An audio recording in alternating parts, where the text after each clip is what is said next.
Hey everyone, today we are gonna see what if baby Bella was taken away by vampires. I never thought I could hate my parents more than I do right now. Where did you take her?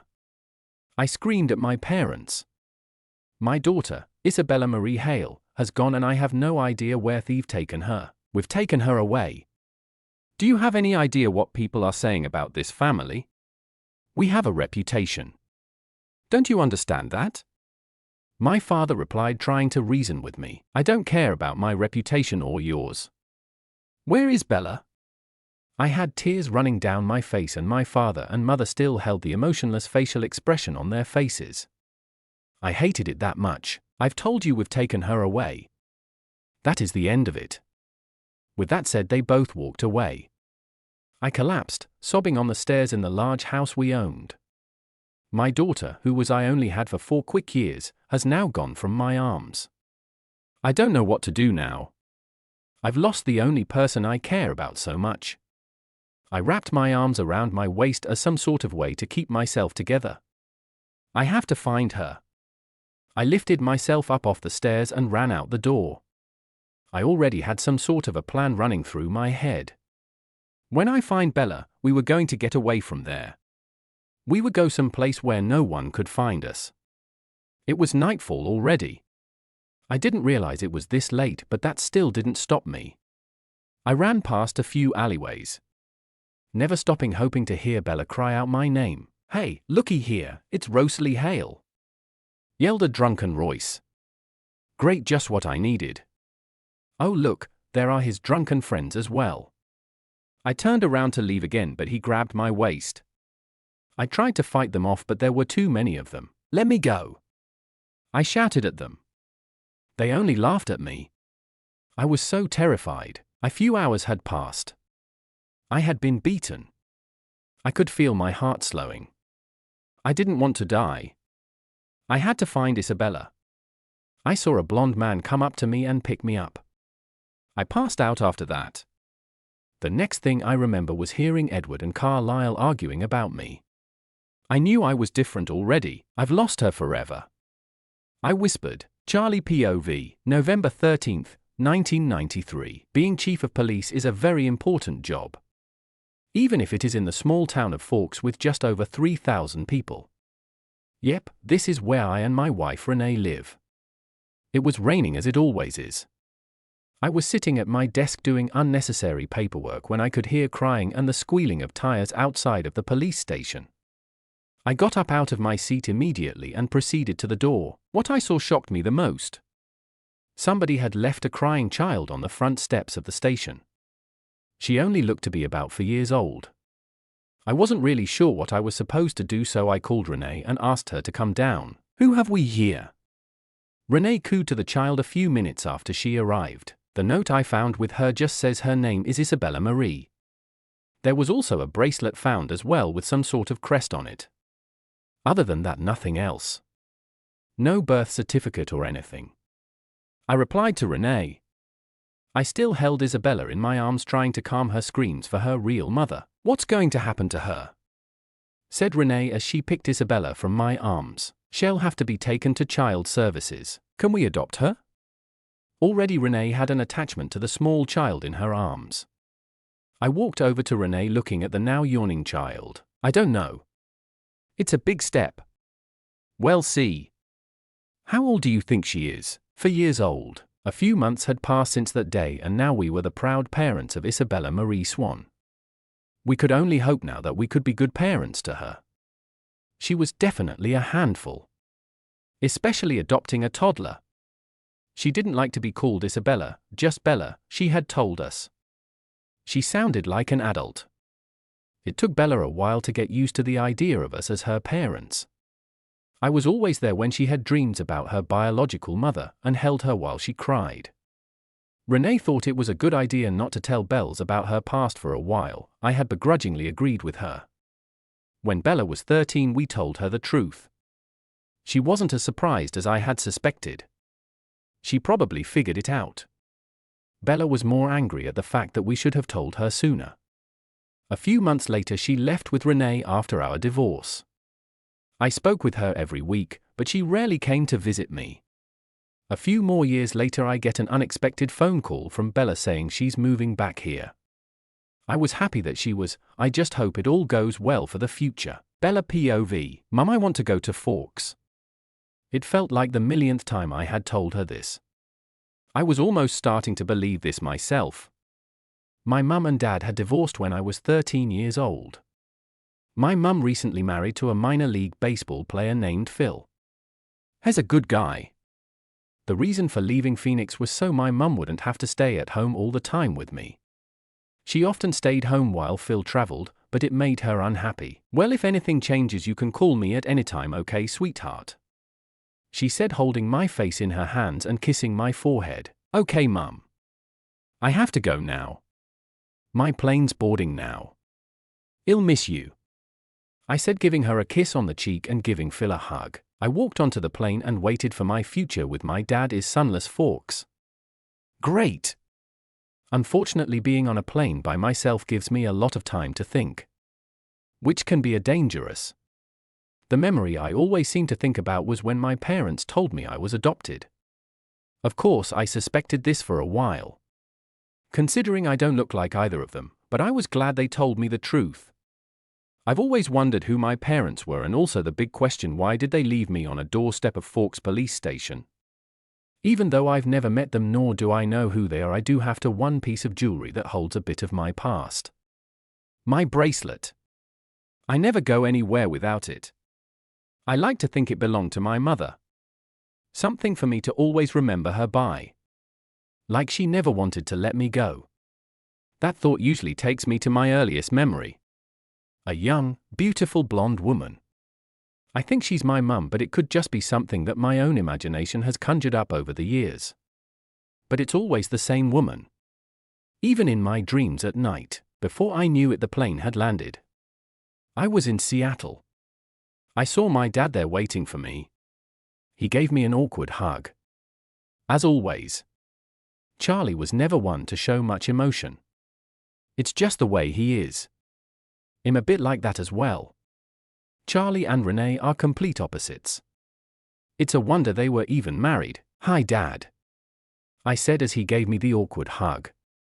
I think he's still glad I call him Dad sometimes. After telling me I was adopted, I think he feared I would disown him or something. But I could never do that to them. How was the flight? He asked me. Okay, we arrived in Forks. It was of course pouring down with rain. As we pulled into the driveway, I saw an old Chevy truck. Whose truck is that? I asked Dad, genuinely curious. Your homecoming present. Really? No way, I said as I leaned over and gave my dad a hug.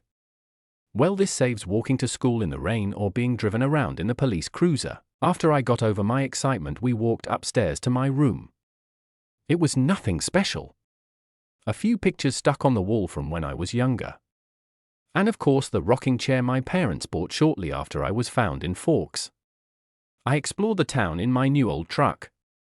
Not much had changed since I was last here a few years ago. I went to bed early that night. I had school tomorrow. I just hoped I wouldn't get much attention. But being a small town, the chief's daughter back to live in town would be the biggest gossip of the year. First day of school. It's the middle of the semester. Great. I arrived at school and headed over to the office. The lady there gave me a small slip I was required to get signed by all my teachers and a schedule and a map of the school. Even though I don't think it would be too hard to navigate around the school. I sat in my truck studying the map and the timetable so I wouldn't have to bring it out. I hopped out of my truck. There were quite a few old cars there. So my truck really didn't stand out. A car which did stand out was a silver Volvo. I wonder who that could belong to. My first class English, and already I've got an admirer. Mike Newton. I guess I'm going to have to put up with him for a while. A few more classes passed and it was lunch time. I met a few students who offered me a seat with them at lunch. I guess I had no other choice but to accept. The nicest out of the group would have been Angela Weber. She didn't say much, but she was the nicest. She didn't ask all the questions about where I came from and how I was liking Forks. To be honest, I wasn't liking Forks that much. I don't really like the rain or the cold. I glanced around the cafeteria and a group of people stood out. They were all beautiful and they all looked like they came straight out of a magazine or something where everything is perfection. There was a big, muscular guy. He looked really intimidating. He was sitting with a beautiful blonde woman who looked like a swimsuit model. Sitting next to her was a tall blonde male, and next to him was a woman who could only be described as a pixie. She looked very short with black spiky hair. And the last boy, he had bronze messy hair. Even though it looked messy, it sort of suited him a lot. Who are they? I asked Jessica. The Cullens. She started. Then the bronze-haired boy looked up at us as if he had heard Jessica say the name. He looked back down and continued picking at his food. They're Dr. and Mrs. Cullen's foster kids. They moved down here from Alaska a few years ago. The muscular guy is Emmett Cullen and has with the blonde woman Rosalie Hale. Beside Rosalie is her twin brother Jasper and Hez with Alice. I looked around at the table again. I stopped and looked at Rosalie a little longer than the rest of them. She looked familiar. But I knew it was impossible to have even met her. The next person that had caught my eye was the bronze-haired boy. Who's he? I asked. She seemed to have forgotten him. Oh, that's Edward Cullen. Don't waste your time with him. Nobody here's good enough for him. She scoffed. She must have been rejected at some time. I looked back at the boy named Edward and saw him glaring at me. I looked away quickly. I wonder what his problem was. The bell rang for the next class. I had biology. I gave my slip to Mr. Banner, the biology teacher. He told me to sit next to Edward Cullen. Throughout the lesson he glared at me. He really must have something against me. As soon as the end of class bell rang, he left straight away. I gathered my things and walked out, only to be interrupted by, of course, Mike. Could he just leave me alone? Hez like a lost puppy. Geez, what did you do to Cullen? Mike asked me. I decided to play dumb. Oh, was that who I was sitting next to? He looked like he was in pain or something. Oh, well, I never talked to him. I was glad when school was finally over. I went to the grocery store to buy food for home. Since Charlie usually ate at the diner every night. I got home and checked my emails and sent Renee an email. I tried to sound as enthusiastic in the email as possible. Hopefully she won't see through that. I went to bed early that night. Hopefully I would be able to get some sleep. The constant rain always kept me up at night. The next day of school was just as uneventful. Unfortunately, people still stared at me. Really, I was just the chief's daughter. They just couldn't get over that, could they? I noticed as I parked my old truck that the Volvo was nowhere to be seen. Instead, a red BMW was parked there. I guessed it was the Cullens' car. They are obviously loaded. I headed over to my English class. Morning, Bella, greeted Eric. Eric isn't as bad as Mike is. But he comes in very close. Morning, Mike. I hoped he wouldn't ask me about the weather. What do you think of this weather? He asked me. Damn it. He just did. It's wet. Was all I responded. He seemed to laugh at my observation. I didn't find it very funny. Welcome to Forks, Eric so humbly said. I grimaced. Yep, was my grand answer. You wouldn't happen to be related to Rosalie Hale? That question certainly caught me off guard. No, I said slowly, I don't think so anyway. Why? I thought it was a very peculiar question to ask me. You look very similar, that's all. You know, the long wavy hair. Similar facial features. He simply shrugged. That little statement made me think. I don't actually know who my biological family is. So anything is possible, I suppose. The teacher started the class. Thank goodness. No more questions, hopefully. A few days more had passed since I had last seen Edward. I noticed the Volvo had returned to school. I was heading to biology again. Maybe I would see Edward. Maybe asking him what his problem was or is. I sat down at our usual table. Hello. I didn't get a chance to introduce myself last week. I'm Edward Cullen. You're Bella. He said politely.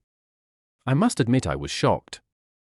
It was certainly different from the first impression. Yes, I am. How do you know my name?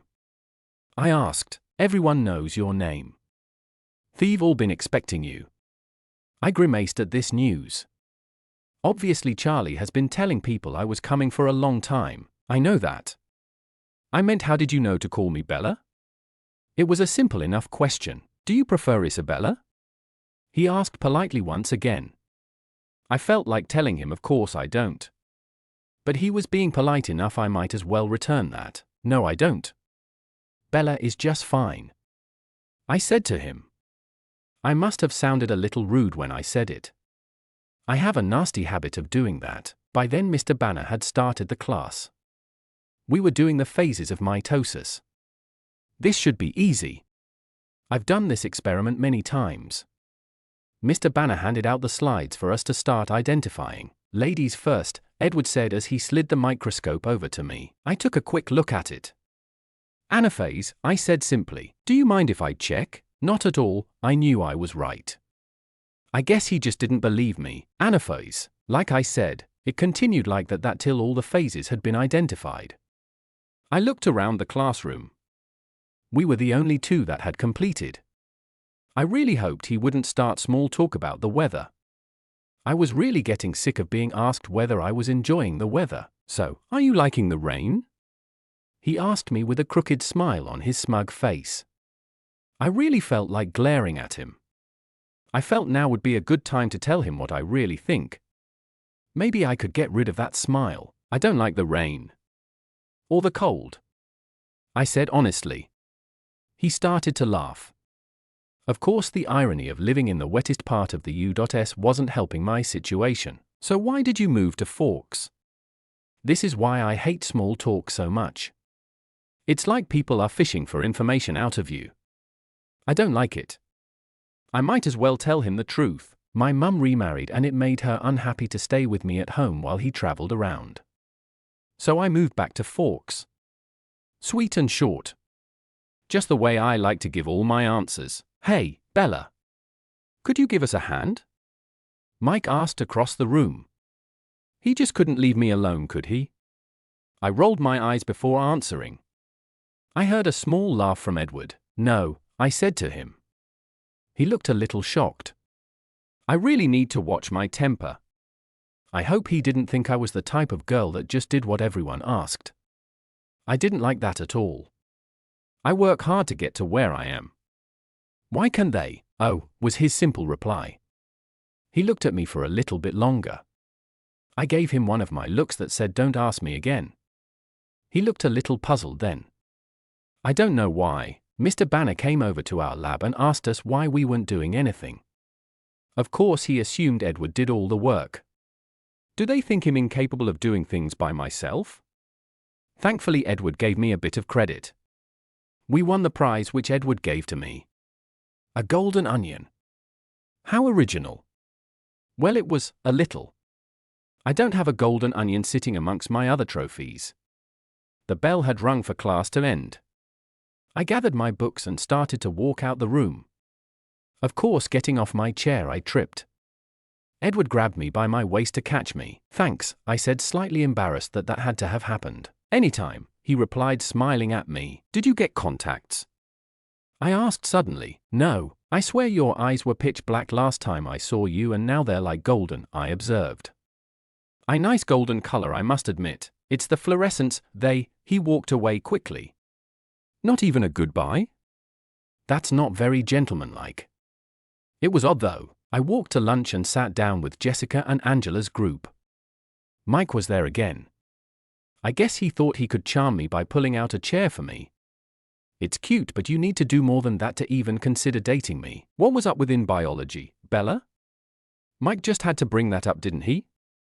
Obviously he didn't get my message. Nothing was up in biology, Mike. I believe you should try and study and you might just get the work done. I said to him as politely as I possibly could. I bet you had Cullen help you, he mumbled under his breath. Oh, he just did not say that. Excuse me, but I did most of that experiment without the help of Edward. Do not make assumptions like that. Especially about me. I practically screamed at him. I really have to do something about my temper. I rubbed my temple with my hands trying to calm myself down. It was quiet in the cafeteria after my little outburst. Are you sure you're not related to Rosalie? Asked Eric.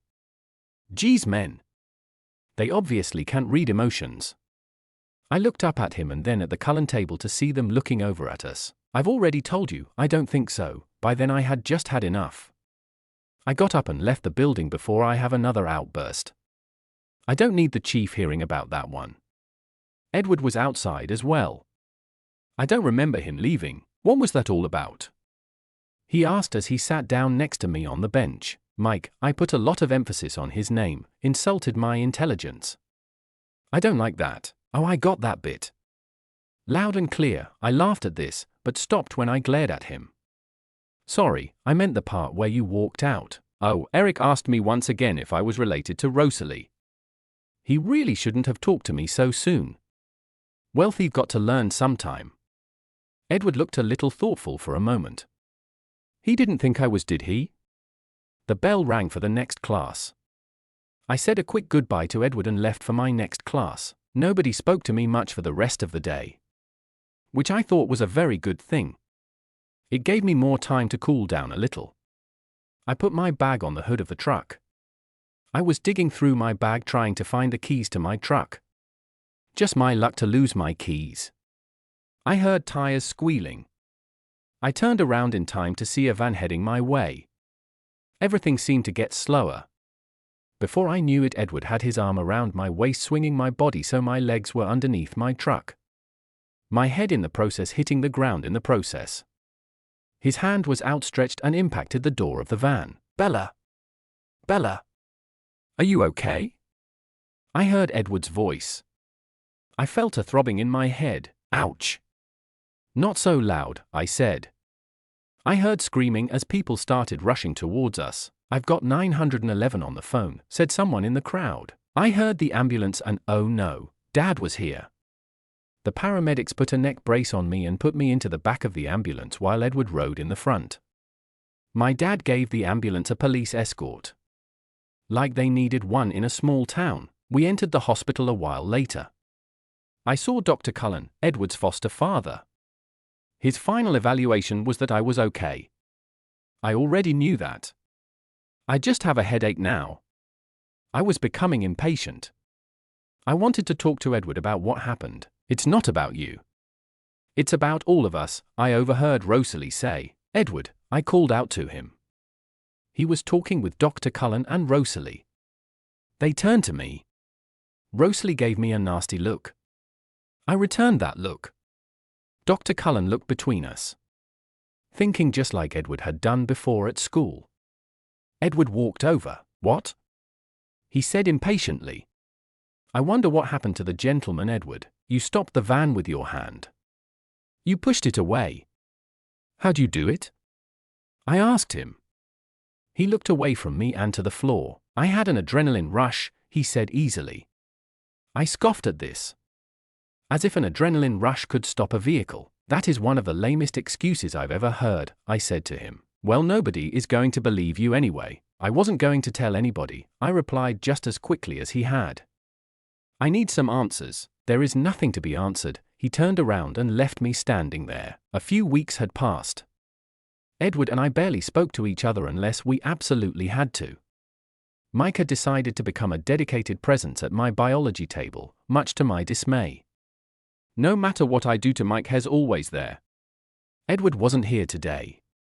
So I guess that gave Mike more of an invitation to talk to me. How much I wish Edward was here just to intimidate Mike. Mr. Banner started the class. He has good timing, I must admit. I was really sick of Newton. He started giving each table what looked like a blood typing kit. Blood typing? Oh no. Of all the things that could make me sick, it had to be blood. He was demonstrating how to draw blood. He pricked his own finger. I saw a small amount of blood coming out of his finger. I put my head down on the table. I really didn't want to be here. Bella? Are you okay? Mr. Banner asked me. No. The blood, I simply said to him. That was enough understanding. Can someone take Miss Swan to the nurse, please? He asked. I felt someone put their arm around my waist. A little too comfortable, I must admit. I opened my eyes to see it was Mike. Of course it was. I stumbled outside of the classroom. We rounded a corner. Stop, stop, stop, I repeated. I laid down on the cold pavement and closed my eyes. Bella? Damn it. I knew the smooth voice anyway. I thought Edward wasn't here today. Go away, Edward, he laughed at me. He picked me up and I squealed. Put me down. I really didn't want to throw up on him. I vaguely heard Mike's protests. Well, on the bright side of things, it wasn't Mike carrying me. We walked into the sick room. I was put down on a bed and Edward explained what happened, too much to my embarrassment. When Edward had finished, he stood beside the bed I was lying in. So you feel faint at the sight of blood, he laughed. I don't know what was so funny. Yeah. Your point is? That smug smile on his face just didn't go away. Nothing. Nothing. There's that laugh again. I sat up feeling a little better. Unfortunately, Mike brought in another student from our biology. Bella, get out of here. Edward whispered to me. I didn't need telling twice. I ran out of the room as quickly as I could. Edward followed me. Wow, you actually listened, he said, legitimately surprised. I can smell it. It smells like rust and salt.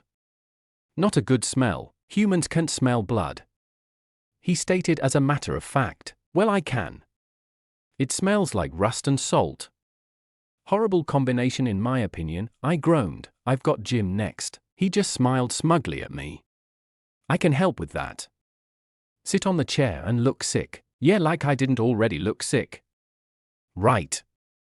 He explained to Mrs. Cope that I was too sick to finish the school day. We headed out of the office. I started toward my truck, but Edward grabbed me around the waist. Where do you think you're going? He asked. Home. I said, rather annoyed. Not in your truck. I'll get Alice to drop it off at home. Besides, I said I was going to drive you home. He opened my door for me and I got it. The Volvo had comfortable seats. Much better than my truck. Mind you, any vehicle could have better seating than my truck. The Volvo also smelled like Edward, which I didn't mind at all. We set off for my house. He was driving faster than a normal person would. Aren't you worried you might crash, or at least get a ticket? I asked him as I watched his speedometer climbing. Nope. I've never had a crash or a ticket. You could say I have an inbuilt detector. He seemed to laugh at his own little joke.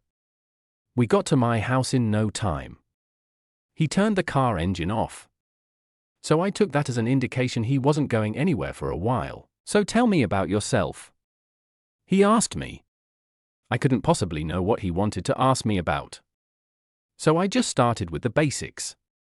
I usually missed the part where I was adopted. I really didn't want to talk about that. There would be even more questions. Well, I came to Forks in November 13th, 1993. I was 4 years old by that time. That much was true anyway. My parents are Charlie and Renee. They divorced when I was around 13 years of age. I went to live with my mum in Phoenix. She recently got married to Phil. You know the rest of that story. So now I'm here in Forks. What about you? I told him as much as I wished to share.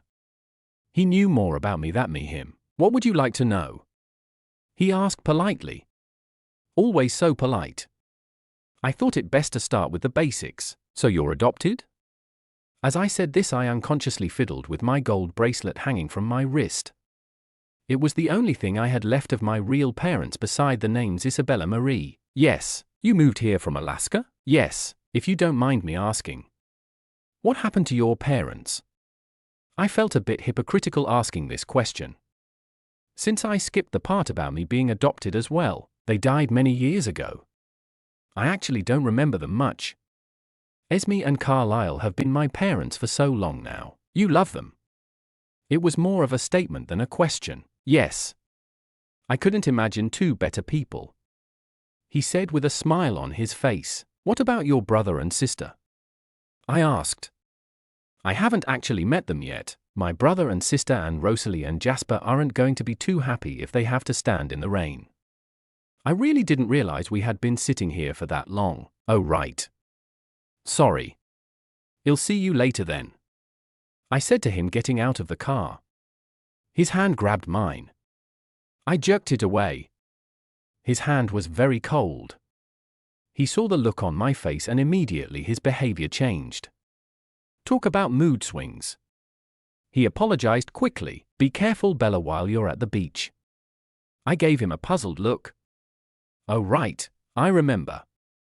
I had told Jessica that I would go to the beach with them tomorrow. I closed the door and watched him leave quickly. The trip to the beach was very cold and windy. There wasn't much sun. I was really starting to miss that sun. The interesting part of the trip was when I ran into an old friend, Jacob. He told me this story about his tribe, the Quileutes and the Cold Ones. I arrived home that night and Googled the Cold Ones. I looked through the various websites and they all lead to one conclusion. Vampires. Edward came to my mind. The strength to stop that van, the speed at which he got to me, and just yesterday when he touched my hand it was ice cold. It all made logical sense. Except I didn't believe in vampires before now. I arrived at school early on Monday morning. I needed to talk to Edward, and it had to be alone. I saw the very familiar Volvo parked in its usual parking space. Edward got out of the car and looked directly at me. Part of me knew he knew it was coming. How? I don't know. He must be psychic or something. I got out of my truck and purposely started walking towards the forest. I knew he would follow. I stopped when I thought we were far enough away from prying ears. You're impossibly fast and strong. Your skin is pale white and ice cold. You never eat or drink anything. I never see you in the sunlight. How old are you? I tried to stay calm throughout this. But I had two ending scenarios. 1, I'm right about everything I said. Or 2, I make a massive fool of myself. 17, he said simply. Vampires have been known to live a long time. I just had to ask, how long have you been 17? A while. I was actually expecting an answer such as since some year or other. I guess it's more complicated than that. I know what you are. Well, here goes nothing. Vampire, are you afraid? I really wanted to say no, but really attracted to you. But that would really be inappropriate. No. I turned around and faced him. The look on his face could have scared anyone off. But I had to stay strong. A few weeks later, a few weeks have passed since I found out that Edward and his family were in fact vampires. I suppose anybody else probably would have left them alone, but I naturally attract trouble. I like this sort of trouble though. Edward and I were sitting on my bed talking, which has now become a regular occurrence. He finds me fascinating to watch. I don't see what's so fascinating about it though. I think you should come over to my place tomorrow. You know, to meet the family, Edward said to me. I didn't respond quickly. What are you thinking? What if they don't like me? It's a completely honest answer. I was extremely worried they won't like me anyway. I'm sure they'll like you. Well, they already do. Especially Ismee. I haven't met Ismee yet. I was a little confused. Oh, I know that. He laughed. Believe me when I say she already loves you like a daughter. I started to play with my bracelet. Where did you get that from? I've had it since I can remember. It's from my mum. I lifted my wrist to give him a better look. He took it carefully between his fingers, examining the picture on it. The H and the intricate pattern surrounding it. What does this mean? He asked, still examining it. I have no idea. I said honestly. He looked like he was in deep thought. It was just a bracelet. He stopped looking at it and gave me a kiss on my forehead. Come on. Time to sleep. Edward said to me, oh come on. I'm not even tired, I complained. He just smiled at me and I fell asleep. Edward POV. As I watched Bella sleep I couldn't help but think about that bracelet. It seemed to hold importance. I'm sure I've seen it somewhere before. I'm a vampire with perfect memory and I can't remember where I've seen it before. Go figure. Bella started to stir in her sleep and mumbled a small, Edward. I loved it when she did that. It's a shame that I can't read her mind. I would love to know what she is dreaming. The sun started to rise. As much as it could in Cloudy Forks. Bella started to wake up. I smiled down at her. So, ready to meet the parents, I said to her as I smiled. I left Bella to get my car and to tell the rest of the family that Bella was coming over. Renesmee was ecstatic, of course. I can't wait to meet the girl who's captured your heart, Edward. Maybe I should make her something just to make her feel more at home. Renesmee thought, I can't believe he's bringing that human here. She has no place here. Of course Rosalie would think something like that. Be nice, Rosalie. I called to her. I'm not doing anything for you, Edward, she snapped back. This was going to be interesting. I got into my Volvo and drove over to Bella's house. I opened the car door for her like usual. While we were driving there, she sat there fidgeting. There's nothing to worry about, love, I said, trying to calm her nerves. What if they don't like me? Bella asked again. She's already asked this question. I already told you they already do. What about Rosalie? Well, she had me there. Well, it might take some time, I said to her slowly. I heard her groan in response. I turned into the dirt road towards the place I called home. As the house came into view, I heard Bella gasp. What I would give to hear her thoughts. You live here, she said, not taking her eyes off the mansion. Yeah, and with 6 other vampires, I said, chuckling at her. I stopped the car and went around, opening her door. I led her inside. I could hear her heart accelerate and she started to play with her bracelet again. The family was gathering in the kitchen as we walked in. I kept Bella close to me as a way of telling her everything was going to be okay. Bella, we're glad you're finally here, said my mother. Bella gave a shy smile. Bella, this is my mother, Renesmee, I said, indicating to Renesmee. Carlisle, she smiled politely at all of them. Emmett and Rosalie, I gave Emmett a small shake of my head. He wanted to give her a hug, but we all know what those hugs entail. Unfortunately, Rosalie just left the room without taking another look at Bella. I could see a quick look of shock on Bella's face, but she managed to hide it. We'd have to talk about it later. Alice came in through the window with Jasper. Hi Bella, she gave Bella a hug. Oh, you do smell good, Alice gave a small laugh. Don't worry, we're going to be great friends. Okay, was all Bella could say. There was a small clearing of Jasper's throat. And this is Jasper, he's our newest vegetarian, said Carlisle, beating me to it. Come on, I'll show you the rest of the house, I said as I led Bella away from the family. I showed Bella the various rooms, bathrooms for her use if need be. We arrived on the 3rd level where my room was. Now it was my turn to be nervous. She was quiet as she looked around my room. No bed, she asked. A bedroom with no bed. Of course she would notice. No, I don't sleep, I replied to her. She just nodded her head and looked at my music collection. A few hours had passed and I showed Bella my music room. I played the piano for her. She even managed a few games on the Xbox with Emmett and Jasper. It was time for her to go home. I opened the car door for her as per usual. She was about to get but stopped. She started to look around hastily. I held her by her shoulders. Bella, what's wrong? My bracelet, the one I showed you last night. I've lost it. She was on the verge of tears. Come on, I'm sure we'll find it for you. I led her back into the house. We were confronted by Rosalie, who was holding the bracelet with such anger in her eyes. Where did you get this? She screamed at Bella. Epov, where did you get this? Rosalie screamed at Bella. Little thief, taking something that was mine, Rosalie thought. Give it back to me, Rosalie, Bella said sternly to Rosalie. I tightened my grip on Bella's waist slightly. Wants me to give it back. She has no idea, Rosalie continued to think. I had no idea what she was going on about. Where did you get this? Rosalie repeated. The rest of the family was starting to gather. Give her back her bracelet, Rosalie, said Renesmee sternly. It's from my mother, Bella said quietly. Renee couldn't have afforded this, Bella, Rosalie said. Like she could pull that one on me. Bella's grip on my hand tightened slightly. It's from my biological mother. I'm adopted.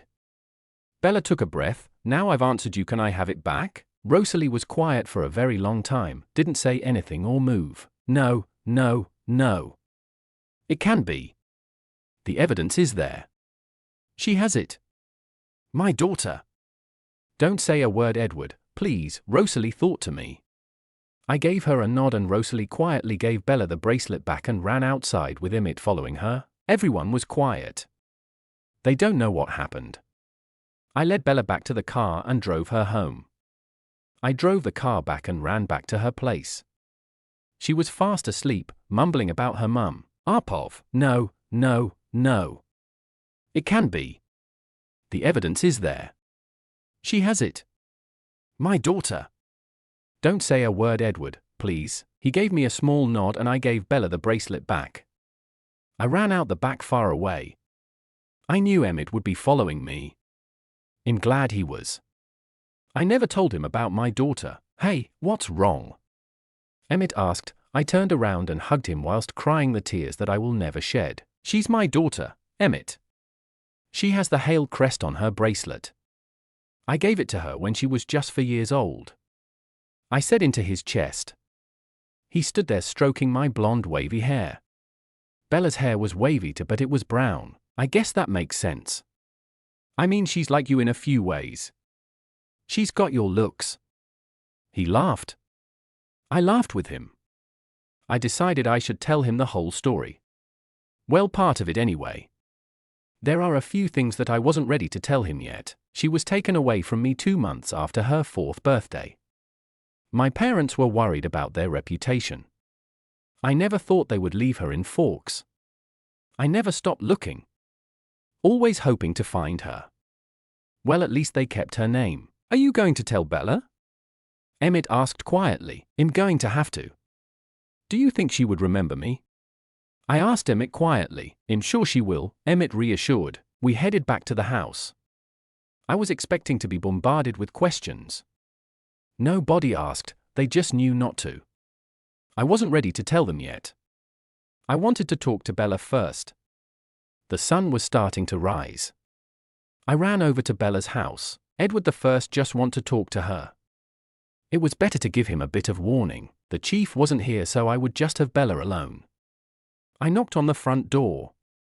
I heard Bella upstairs groaning. Bella never liked being woken up. I guess her father was a bit like that too. Who's at the door at this time of morning? I heard Bella ask Edward. More like complain to Edward. It's Rosalie. There was a pause. She just wants to talk.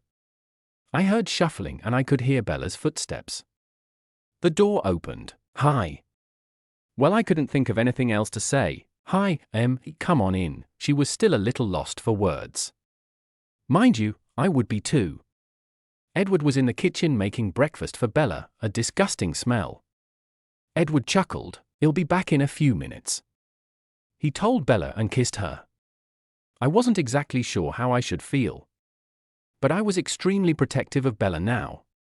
He went back upstairs and I admit I was a little confused. Bella laughed, as going out the window upstairs.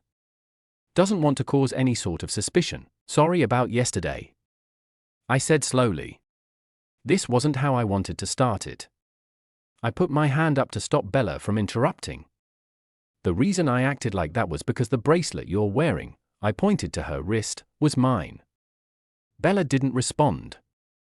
Maybe she doesn't understand. I don't understand, Bella stated. I gave that bracelet to my daughter, Isabella Marie Hale, when she turned 4. There was a long pause. I guessed she was trying to take all of this in, so she started slowly. You're saying that your daughter. Bella was frowning. She often did that when she was little. I nodded. You can't be, Bella said suddenly. Being shocked was an understatement. This wasn't what was supposed to happen. How can you say that? The evidence is right in front of you. I was trying to show reason. She just seemed to be rejecting the idea. I've always heard that you love children. That you've always wanted your own, yet you never said anything about having a daughter to anybody. She was yelling at me now. Did you stop looking for me after you became a vampire? That was a difficult question to answer. I never really stopped looking. I had always hoped I would find her. Becoming a vampire would got in the way. I wanted to find Bella, but the possibility of killing her as well would have been worse. I would just have to tell her that. I sighed. For a while I did stop. Of course you did, Bella interrupted. It was because I didn't want to hurt you if I ever found you. You have to see reason in that. Oh, please see the reason. That still doesn't explain why you never told the rest of the family. Why you never even said a word to anyone about having me. Were you ashamed you had me? Bella whispered. She thinks I never cared for her. My daughter Bella thinks I was ashamed. I've been a terrible person. I never, that's not what I want to say. I don't know why I never told them. I was being honest with her. I don't know why I never told them. Maybe I didn't want them to tell me that I had to give up. It wasn't the answer that Bella was hoping to receive. Her face was stained with tears that I desperately wanted to wipe away. I heard Edward coming up down the road in his Volvo. If I could trust any way with Bella, it would definitely be Edward. I knew he would comfort her. He came in and took Bella into his arms, stroking her hair whilst saying everything would be okay. I left them quietly and ran home when I knew nobody would see. Emmett came running the stairs. He looked happy to begin with until he saw me. I must have really looked like a mess. He gathered me in my arms as I cried into his chest. I cried because I was hurt that she didn't want me like I wanted her. I cried because I realized then that I was afraid of exactly this happening when I finally found my daughter. Emmett didn't have to say anything to me.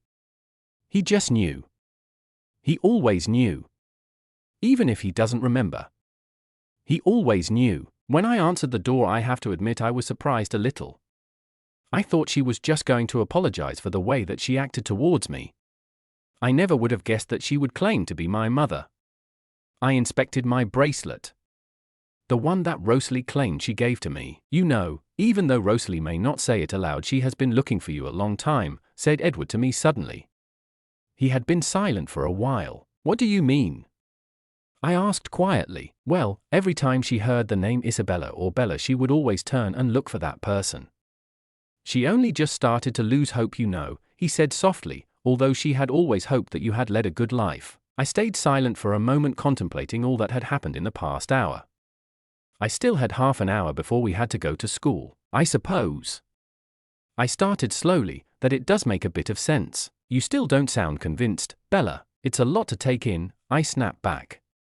I don't know what to do. May I make a suggestion? Edward asked. Like he needs to ask anyway. You may. I think, later on today, you have a talk with Rosalie. Or perhaps just listen to what she has to say. See things from her point of view. You grew up with the hope that your mother still loved you. I was about to interrupt how he knew that, but he held up his hand to stop me. I know because of the way you said it was from your mum the first time I dropped you home. Just listen to her, okay? I nodded in return. I left Edward downstairs to get ready for school. It would be odd if all of a sudden Edward and I were both away from school. I can already see the sort of rumors that would come from that one. I don't know how I was feeling about meeting Rosalie. I planned on doing so after school. I guess Edward is right about seeing things from Rosalie's point of view, not just what I think happened. We arrived at school later than usual, which did not get unnoticed by most of the students at Forks, especially Mike. My face wasn't looking the best either, I must admit. I was just crying less than an hour ago. Hez probably jumping to conclusions. Oh no, he'll probably confront me about it later. I sagged my shoulders just with that thought. You know Mike is planning on confronting you later, Edward said to me. I just rolled my eyes. Of course he was. How do you do that? I asked Edward. Seriously, he can't read my thought, yet he seems to be able to answer those unspoken thoughts. Edward chuckled. For starters, you looked at Mike and then you had the look on your face that says Hez gonna ask isn't he? Alice says to be on your guard and to keep your emotions in check. Why my emotions? I stopped and looked up at him. Why does everyone think I have a bit of an attitude problem? Just be on your guard. Edward gave me a quick kiss before heading off to class. I headed off to English. Maybe now would be a good time to get things off my mind with schoolwork. I walked into class. Great, a substitute and Mike Newton. Well, things just couldn't get any better, could they? I sat down in my usual spot at the back, which happened to be next to Mike, of course. What happened to you this morning, Bella? Cullen didn't do anything to you, did he? Asked Mike. It's nice to have people concerned about you until you get to the point where it's just the wrong people asking the questions. His name is Edward and nothing of your concern happened this morning. Thanks for the concern, but it's not needed. Why do people feel the need to call my boyfriend Cullen? I find that's just rude. Class had ended. Thank goodness. Mike was annoying me with all the unnecessary questions. I tried my hardest to get out as quickly as possible. But I have to give Mike credit, he was quick and persistent. All I wanted was to just get away from him. Was that too much to ask? He grabbed hold of my arm. I tried to pull my arm free, but he wouldn't let go. When did Mike start to become like this? Let go of me, Mike, I said sternly. He didn't scare me at all. Come on, Bella. Why won't you give me a chance? Mike pleaded with me. He just doesn't get it. I'm not available. Do you understand? Leave me alone. Mike still didn't let go of my arm. Mike, let go of Bella now, Rosalie menacingly said from behind me. I didn't turn around, I kept eye contact with Mike. Mike was staring at Rosalie as she came closer towards him. He let go of my arm and actually ran away. I had to laugh at that. I turned around to face Rosalie. It was only now that I realized how tall she was. Those jeans must have missed me. Maybe now was the time to talk to her properly. To find out the real truth. Thanks, I started. It was a bit awkward. Bella, can we talk? Please? Rosalie asked me. She looked a bit nervous. I guess I was a bit too. I just nodded my reply to her and she led the way. We were walking towards the forest at the back of the school. I guess it was like when I told Edward was a vampire. Vampires must have a fondness for forests. I just want you to listen to me, okay? Rosalie started. I sat down against a nearby tree and nodded to her. I should hear her side just as Edward had suggested I did. I had you when I was just 18 years old. You were born September 13, 1989. So I guess Charlie and Renee guessed right about your date of birth. The bracelet, as you already know, was given to you on your 4th birthday. The day you went missing was November 13th in 1993. My parents took you away that day. Rosalie stopped there. I would imagine it was a very bad day. I still didn't say anything. She continued with her story. My parents took you away because of their reputation. You see, I was unmarried at that time and had you to look after. So they thought that they would gain back their reputation by removing you from the picture. I went out that night to meet up with a close friend of mine and do some shopping. When I returned home, I was expecting you to run up to me like you usually do when I return. But you didn't.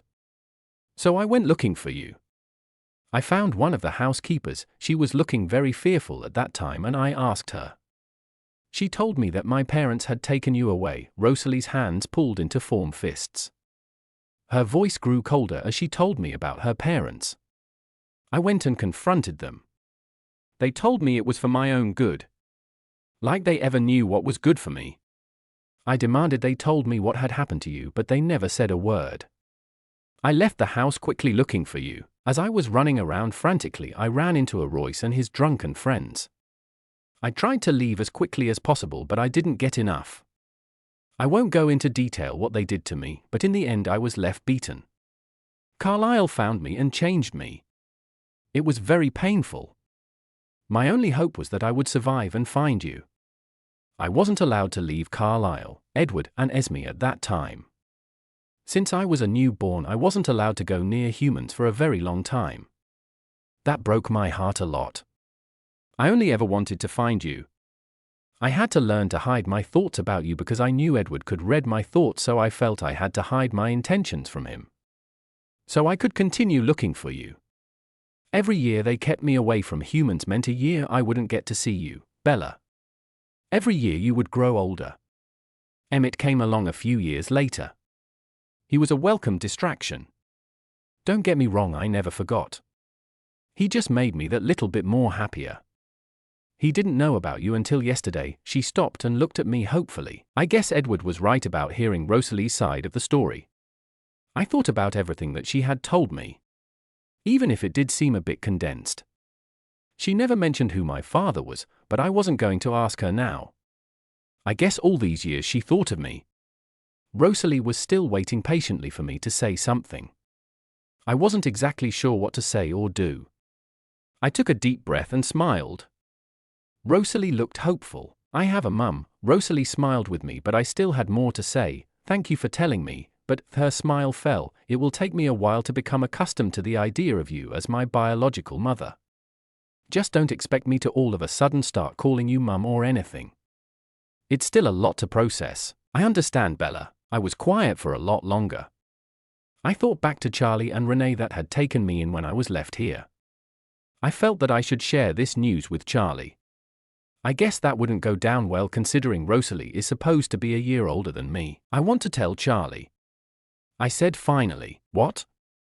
Rosalie replied, shocked. You have to understand, Rosalie. Charlie has had to put up with me all these years with me hassling him into finding out who I really was. Charlie was there the day I was left there and has been since. You owe him as well. Well, talk it over with Carlisle. Well, probably have to fake a few documents and records as well. That could take a while. Rosalie said finally. I was pleased that we were going to tell Charlie. I felt that he should know as well, even if part of it would be a lie. We better get back to school before the chief sends out a search party. I got up off the forest floor and we started walking back towards the school. It would take a few days for the documents to be faked in order to make it look real to Charlie and then Renee.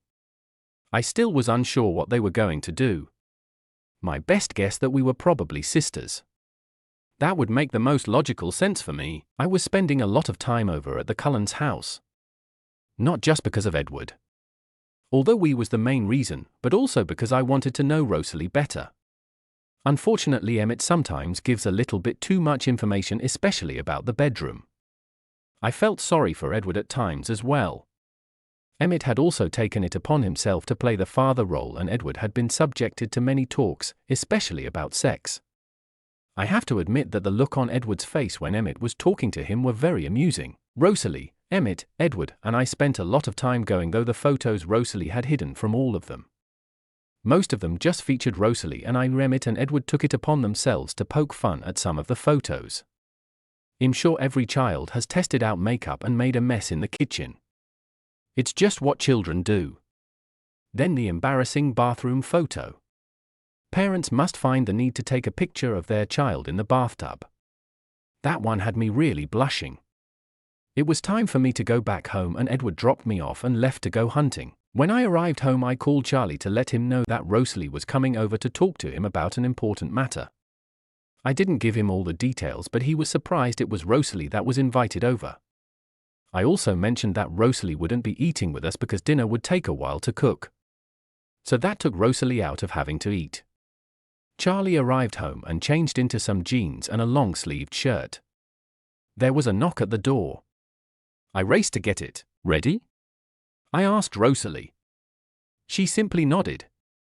I knew she was doing this for me. I led Rosalie to the living room and told her I would get Charlie. I came back with Charlie a few minutes and saw Rosalie looking at pictures of me when I was younger. It looked like it was breaking her heart to see she had missed so much of my life. But she quickly composed herself like she had on so many occasions. Good evening, Chief Swan, she greeted politely. Rosalie, he said in his all-business gruff voice. As I'm sure you probably don't know why I'm here, but it's about Isabella, Rose said to him. I did notice that she called me Isabella, probably on purpose. What about Bella? Oh great, Charlie was going protective on me now. Well, I would like to start from the start if I may. One night Bella was over at our house when she lost the bracelet on her wrist. She said, indicating to my wrist which I was fiddling with. I found the bracelet and realized that the bracelet is from the Hale family. Charlie raised his eyebrow. Has this got to do with her biological family? Yes, it does. You see, when I was younger I had a younger sister who was taken on November 13, 1993. I never saw her after that night. It's very lucky that mother had given her that bracelet on her birthday 2 months prior from her being taken away. Her full name was Isabella Marie Hale. You see, that bracelet is a family heirloom and you won't find another like it. There's only one and Bella was the one who received it. Rosalie said, looking sad as if remembering the day she had given it to me. Did you find Bella with it? Yes, I did. Charlie was quiet for a little bit. He looked between Rosalie and I. I guess he must have seen something. So you actually think that you and Bella are related then? Yes, I do, sir. She pulled out a picture of me out of her wallet and showed it to Charlie.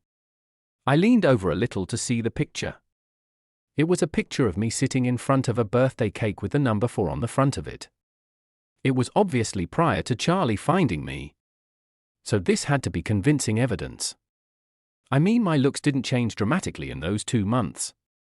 The evidence was surrounding us in the lounge room in which we were sitting in. What happened to you if you aren't with your family? Charlie asked.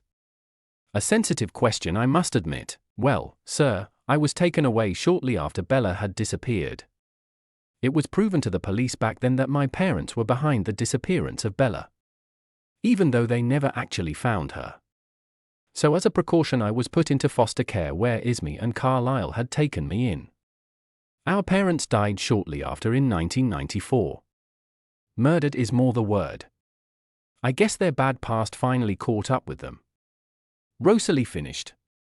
I didn't know how much of that was actually true or not. Neither would I question. The murder part sounded a bit suspicious as well. Charlie turned to me. He seemed thoroughly convinced with this story. I figured that he would look into it. He was basically suspicious of everyone. Charlie was a cop after all. I hope the Cullens had found enough time to fudge the evidence. I guess you finally found what you've been looking for, Bells. Charlie said to me, I think I have too, Dad. I said, smiling. He gave back his own version of a smile. I guess he still liked the idea of still being Dad to me anyway. He'll let you two catch up a bit. I'm sure Bella has a lot of questions for you, Rosalie, said Charlie. I made sure Charlie had left us alone properly. I wanted to ask Rosalie a few questions that wouldn't go along with the whole she's my sister type story. Charlie said goodbye to us and left and went to visit his friend Billy in La Push. How old were you? I asked her when Charlie had left. 18 years old, when I had you, she said quietly. She had a small smile like she was remembering a much better time. Who's my father? I asked her quietly. I never had addressed this. I only ever dreamt of her but never of my father. Rosalie froze. Maybe I shouldn't have asked, sorry. I guess I shouldn't have asked, I mumbled. No, it's okay. It's just that I'm not ready to tell you who he is yet. It would sort of helped if he knew as well, but he doesn't remember, she said to me. It was another boring day in Forks. Charlie had unfortunately spread the news about Bella and I being related. This was of course after he did his research and did as many background checks as possible. What can I say, he really didn't want Bella to be hurt if the information was false, I suppose. Bella and I had been subject of rumor around town and a lot at school. We both knew people would be staring to see if there was any sort of resemblance, which to their dismay there was. I felt sorry for Bella in a way. She had to tell her friends that she was actually adopted, but they all thought that she did share some characteristics with Charlie. Which is true. Bella has lived with Charlie for a long time and was bound to pick up on some of his habits. That is how children learn to begin with. Bella came stomping down the stairs with Edward behind her. She obviously wasn't happy about something. I wasn't paying attention to what they were saying upstairs, so I wasn't sure what was wrong. Bella flopped down on the couch beside me. What's the matter? I asked her softly. She didn't even bear a look at me but glared at Edward. You better have not hurt her feelings. I scolded Edward, giving him my version of glaring. He just rolled his eyes at me. I think you would see my point of view on this subject, Rosalie, Edward said. What was he talking about? What view? The real question is, what is the subject? Dude, what did you do this time? Emmett said as he also flopped on the couch next to Bella and giving her one of his bear hugs. Fragile human. Bella screamed. Oh right, sorry. I won't be so easy on you when you're one of us. Emmett replied. I turned and faced Bella with shock on my face. Edward growled. You are not becoming a vampire, Edward said as if has said it 1,000 times before. Why not? Bella whined. This whole family are vampires. I don't want to grow old while you all stay forever young. Think what people will say when they see me as an old woman with you. Oh, look, has being a good grandson. Emmett laughed at Bella's interpretation of an old woman. I shot Emmett a dangerous look. He lifted his hands up in surrender. Since when has people's thoughts been an issue for you? Edward said to Bella. Since society has frowned open older women with teenage boys as their partners, Bella replied. Bella, I won't be younger than you. You know that. Edward tried reasoning with Bella. People in the streets won't know that. There is no way I will subject you to a life like this. I said, disrupting their argument. What is wrong with this life? You can spend an eternity with the one you love. Why can't I do the same? Bella crossed her arms and leaned back on the couch. You have to learn control so you don't go killing innocent people. You'll never age. Never have children. When you turn, you would never be able to see Charlie, Renee, or any of your friends ever again. Do you really want to do that? Edward asked her softly. I'll say goodbye to them when I'm ready to, Bella replied stubbornly. I won't allow it, I said finally to Bella. Who gives you the right? Bella replied, standing up and facing me. Edward's facial expression changed slightly as he frowned. I do because I'm your mother. Bella, don't say it, Edward told Bella quickly. But not quick enough. A mother who wasn't there for most of my life, Bella shouted at me. I sat frozen on the spot with my mouth slightly open. Bella covered her mouth with her hand in shock. I didn't need Jasper to tell me how hurt I was. Bella was about to open her mouth again when Alice came down the stairs. Thunderstorm coming. Who wants to play baseball? Alice said as Edward sighed and nodded to Alice. Alice gave a slight grimace in return to Edward's nod. I do. Emmett bounced up and down on the couch like a child with his arm raised in the air, instantly forgetting what had just happened. All right, the rest of us will run there. Edward, you can take Bella in Emmett's jeep. Bella, you better tell your dad we're going to play baseball or Edward is in trouble. Well, I did see a gun involved in that vision anyway, Alice said. I lifted myself off of the couch and went upstairs to mine and Emmett's room to get ready. Our clothes were already set on the bed ready for us. Alice had already planned all this out. I took my time changing whereas Emmett speeded through. Emmett, I need to talk to you, I said quietly. I didn't want the rest of the family to hear us. They were still getting themselves ready. I'm sorry about what I said before. I just assumed she would become one of us. Emmett said quickly in defense. Well, meet you down there, Alice called up the stairs. No, not about that, I sighed and ran my fingers through my hair. There's a few things that I haven't told you. Especially about your human life. I waited for Emmett to look surprised, but he didn't. I thought that was a little strange. He sat down on the edge of the bed and waited for me to continue. You see, we actually met when we were 17, there was still no look of surprise on Emmett's face. He had a very controlled expression on his face. I was beginning to think that maybe he knew more than he ever let on. Anyway, I continued, I just wanted to tell you that Bella's father is, in fact, EU. I waited for Emmett's reaction. But he still didn't say anything. I really wish I knew what was going on. Finally Emmett sighed and rubbed his hand over his face. He lifted himself off the bed and walked over to him. He gave me a small hug, which was just adding to my confusion. What was going on? I was expecting some sort of shock? Or even anger for not telling him the truth earlier. But he was very controlled with everything he did. He pulled out of the hug and moved his hands to my shoulder and made direct eye contact with me. I searched his eye for some sort of hint as to what he was feeling. But I could not find any. I'm so sorry, Rosie, he said finally. What? Sorry? Why would he be sorry? Didn't he want this? He was always so good to Bella. So good to both of us. What? I stared at him thoroughly confused. I'm not Bella's dad. He said finally. Emmett POV. I'm not Bella's dad, I said to Rosalie. The look of shock was laced all over Rosalie's face. She was certain I was, but I knew I wasn't. I think I would have remembered when Bella was conceived. What? Rose said to me in disbelief, you have to be. Who else could it have been? She yelled angry that I wasn't. Rose, we didn't even know each other properly then. I remember you coming to me crying. Flashback, March 1989. I was sitting at home on the couch watching TV. I loved having days off at work. It's my chance to do nothing. Even though I had nothing to do, I was really bored watching these TV shows. Aimlessly flicking through channels, that was until somebody was pounding on my door.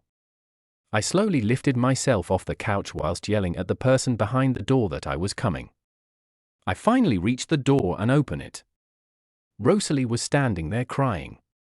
She flung herself into my arms and continued crying. Rosalie, sweetie, what's wrong? I asked sincerely. I maneuvered us towards the couch after closing the front door. I wrapped my arms around her waist and pulled her into my lap and let her cry on my shoulder. M.P.R.T. Rosalie mumbled in my shoulder. Rosalie, I can't understand you when you're mumbling. Rosalie tried to control her crying but only ended hiccuping on her tears. I said, impregnant. Whoa. That came as a shock to me. I froze on the spot. Rosalie must have noticed. I couldn't be the father. I had reasons why I couldn't for that. Although miracles do happen. I composed myself quickly. Hey, it's all right. We'll work through this together, I said soothingly. This brought a small smile to her face. Flashback, September 13th, 1989. Emmett, Rosalie screamed at me. Rosalie was going to pop any day now. She didn't like me using that term. We were sure whether she was having a boy or a girl. Rosalie wanted it to be a surprise for the both of us. I've helped support her all the way through. Her parents never helped her. They lost respect for Rosalie the day she said she was pregnant. Coming, I stomped along towards my room. What's the matter? My water just broke, Rosalie said, and was I supposed to know what that meant? Rosalie looked at me like I was stupid. Oh my gosh, we have to take you to the hospital. Wait, there's only me to take you. Hurry up, Rosalie. We arrived at the hospital and we were in one of the many rooms. Rosalie was holding my hand. More like squeezing it every time she had a contraction. I really didn't want to be here, but for the sake of Rosalie I was. Just don't blame me if I faint when I see the baby with all that stuff on it. She's ready, one of the doctors yelled. I looked at Rosalie the entire time. I was saying comforting words to her, but I don't think she was listening. Some time had passed. Well, it seemed like a lot. My hand was very red and sore. It's a girl. A nurse exclaimed. We have a daughter, Rosalie said, exhausted. I kissed her on her forehead. The nurse went and cleaned the unnamed baby and brought her back. Rosalie was holding her in her arms. I had to admit she was a beautiful baby and she would one day call me Dad. I was hoping Rosalie would let her anyway. What is her name going to be? I asked Rose quietly while stroking the baby's soft face. Isabella Marie Hale, Rosalie replied just as quietly. I was disappointed she used her last name. I kept quiet because really it was Rosalie's choice. Flashback, September 13th, 1993. MUUUMDAAD, said Bella jumping on our bed. She was turning 4 today and she wasn't letting us forget it either. Rosalie and I were lying on our bed when Bella came up and started jumping on the bed. What, Bella? Rosalie said grumpily. Bella crawled in between us, separating us. Bella was facing Rosalie. It was rather amusing. It's my birthday today. Smiling up innocently to Rose like she hadn't just woken us up. How old you turning, kiddo? I asked. She gave me an adorable angry look which she probably learnt from Rose. It's Bella, she said, scolding me. She decided recently that Isabella was too long for her and should only be used when in trouble. I thought that was what middle names were for. Bella's expression changed to an excited one. I'm turning 4 today. Rosalie rolled back over trying to get back to sleep. Mind you, it was 6 in the morning. I got up out of bed. Bella followed me eagerly. She was animatedly talking about all the gifts that she would want and who she was going to tell. Bella stopped and turned around. Mummy! Bella yelled, running over to Rose to try and pull her out of bed. All right, I'm getting up, Rose replied, stretching herself. I took Bella into the kitchen to get her some breakfast. Dad, when do I get to open up presents? Soon, I promise. I gave her a kiss on her forehead. Rose finally made it into the kitchen with a present for Bella. Bella squealed with excitement. Thank you, Mum, Bella said sweetly and gave Rose a kiss on the cheek before ripping open the package. Inside was a small golden bracelet. I recognized it straight away. Rosalie used to wear it around when she was pregnant. Bella picked up the bracelet in her delicate small hands, twisting it this way and that. She looked at Rosalie silently, asking her to put it on her wrist. Present day. Yes, you are Emmett. Rosalie tried convincing me. I only helped raise her when she was young. I never was the father, I said finally. I walked out the door to prove that it was final. Where are you going? Rosalie asked quietly. I probably would have missed it if it weren't for my vampire hearing. I'm not leaving you, Rosalie. I could never do that to you. We've got a game of baseball, remember? I said to Rosalie. Rosalie embraced the sudden subject change. I think her heart may have broken just that little bit more because I wasn't who she thought I was, Bella's dad. Does she hate me? Rosalie asked, reminding me of what Bella had said to her earlier. Not at all. She still loves you. She didn't mean what she said. I think she'll apologize once we get there. Come on, I took hold of Rosalie's hand and ran with her to the baseball field. Flashback December 13th, 1993. It had been 2 months since Bella's 4th birthday. It had been 1 month since both Bella and Rosalie had disappeared. There was no word from Rosalie at all. I had learnt the hard way that Rosalie had disappeared. Her parents told me that she left with Bella, but I didn't believe them. Rose's mum even had the nerve to pretend to cry and thus blamed me for everything. I needed to find them both, and it was lucky that I had a few contacts of my own. I found out that Rose's parents had paid somebody else to do their dirty work. I was slowly driving down a dirt road toward one of my leads, as I would call it. There was no sign of civilization, no cars on the highway I was traveling on either. It was the middle of the afternoon, but it was hard to tell with the overcast that was here in this part of the state. I pulled off into a dirt road and followed it for a while, only to find it was just a dead end. Great, I mumbled. I stopped the car and got out to stretch my legs after traveling for a few hours. I heard a noise. It was sort of a crunching noise, as if someone was walking towards me. I went to investigate. As I got closer, I realized it wasn't a person but in fact a bear. I tried to make a run for it, but the bear started to attack me. I thought my life was coming to an end. I didn't want it to end. I had to find my girls. When I thought all was lost, I saw a beautiful blonde woman save me. She looked just like Rosalie had. She held me in her arms and ran impossibly fast. I was in and out of consciousness. Carlisle, you have to change him, please. The blonde angel pleaded. She sounded heartbroken and I wanted to comfort her so much. The next thing I knew, I felt a burning sensation throughout my body. I couldn't stop the screams that erupted from my throat. I was sure I felt someone's cold hand holding mine. It will be over soon, I heard a voice murmur faintly. I don't know how long I had the sensation of being on fire. It could have been hours, days, minutes, or even seconds. I opened my eyes and looked at the blonde. I knew who it was. She looked different but the same in a sort of way. I looked around hoping to see a little girl, but I didn't see anyone but Rosalie and another blonde man. I continued to look around in confusion. What's your name? Rosalie asked me. I thought she would have recognized me. I guess I was wrong. Emmett, I said slowly. My voice sounded so different. Almost bell-like. Rosalie gave a small smile that looked almost sad. I looked at her in confusion. The blonde man came up to me. I'm Carlisle and this is Rosalie. You'll meet the rest of us shortly. I must admit you are very lucky. Rosalie saved you from a bear attack. But I have to explain something to you. Carlisle said this with such calm it was hard not to believe a word he said.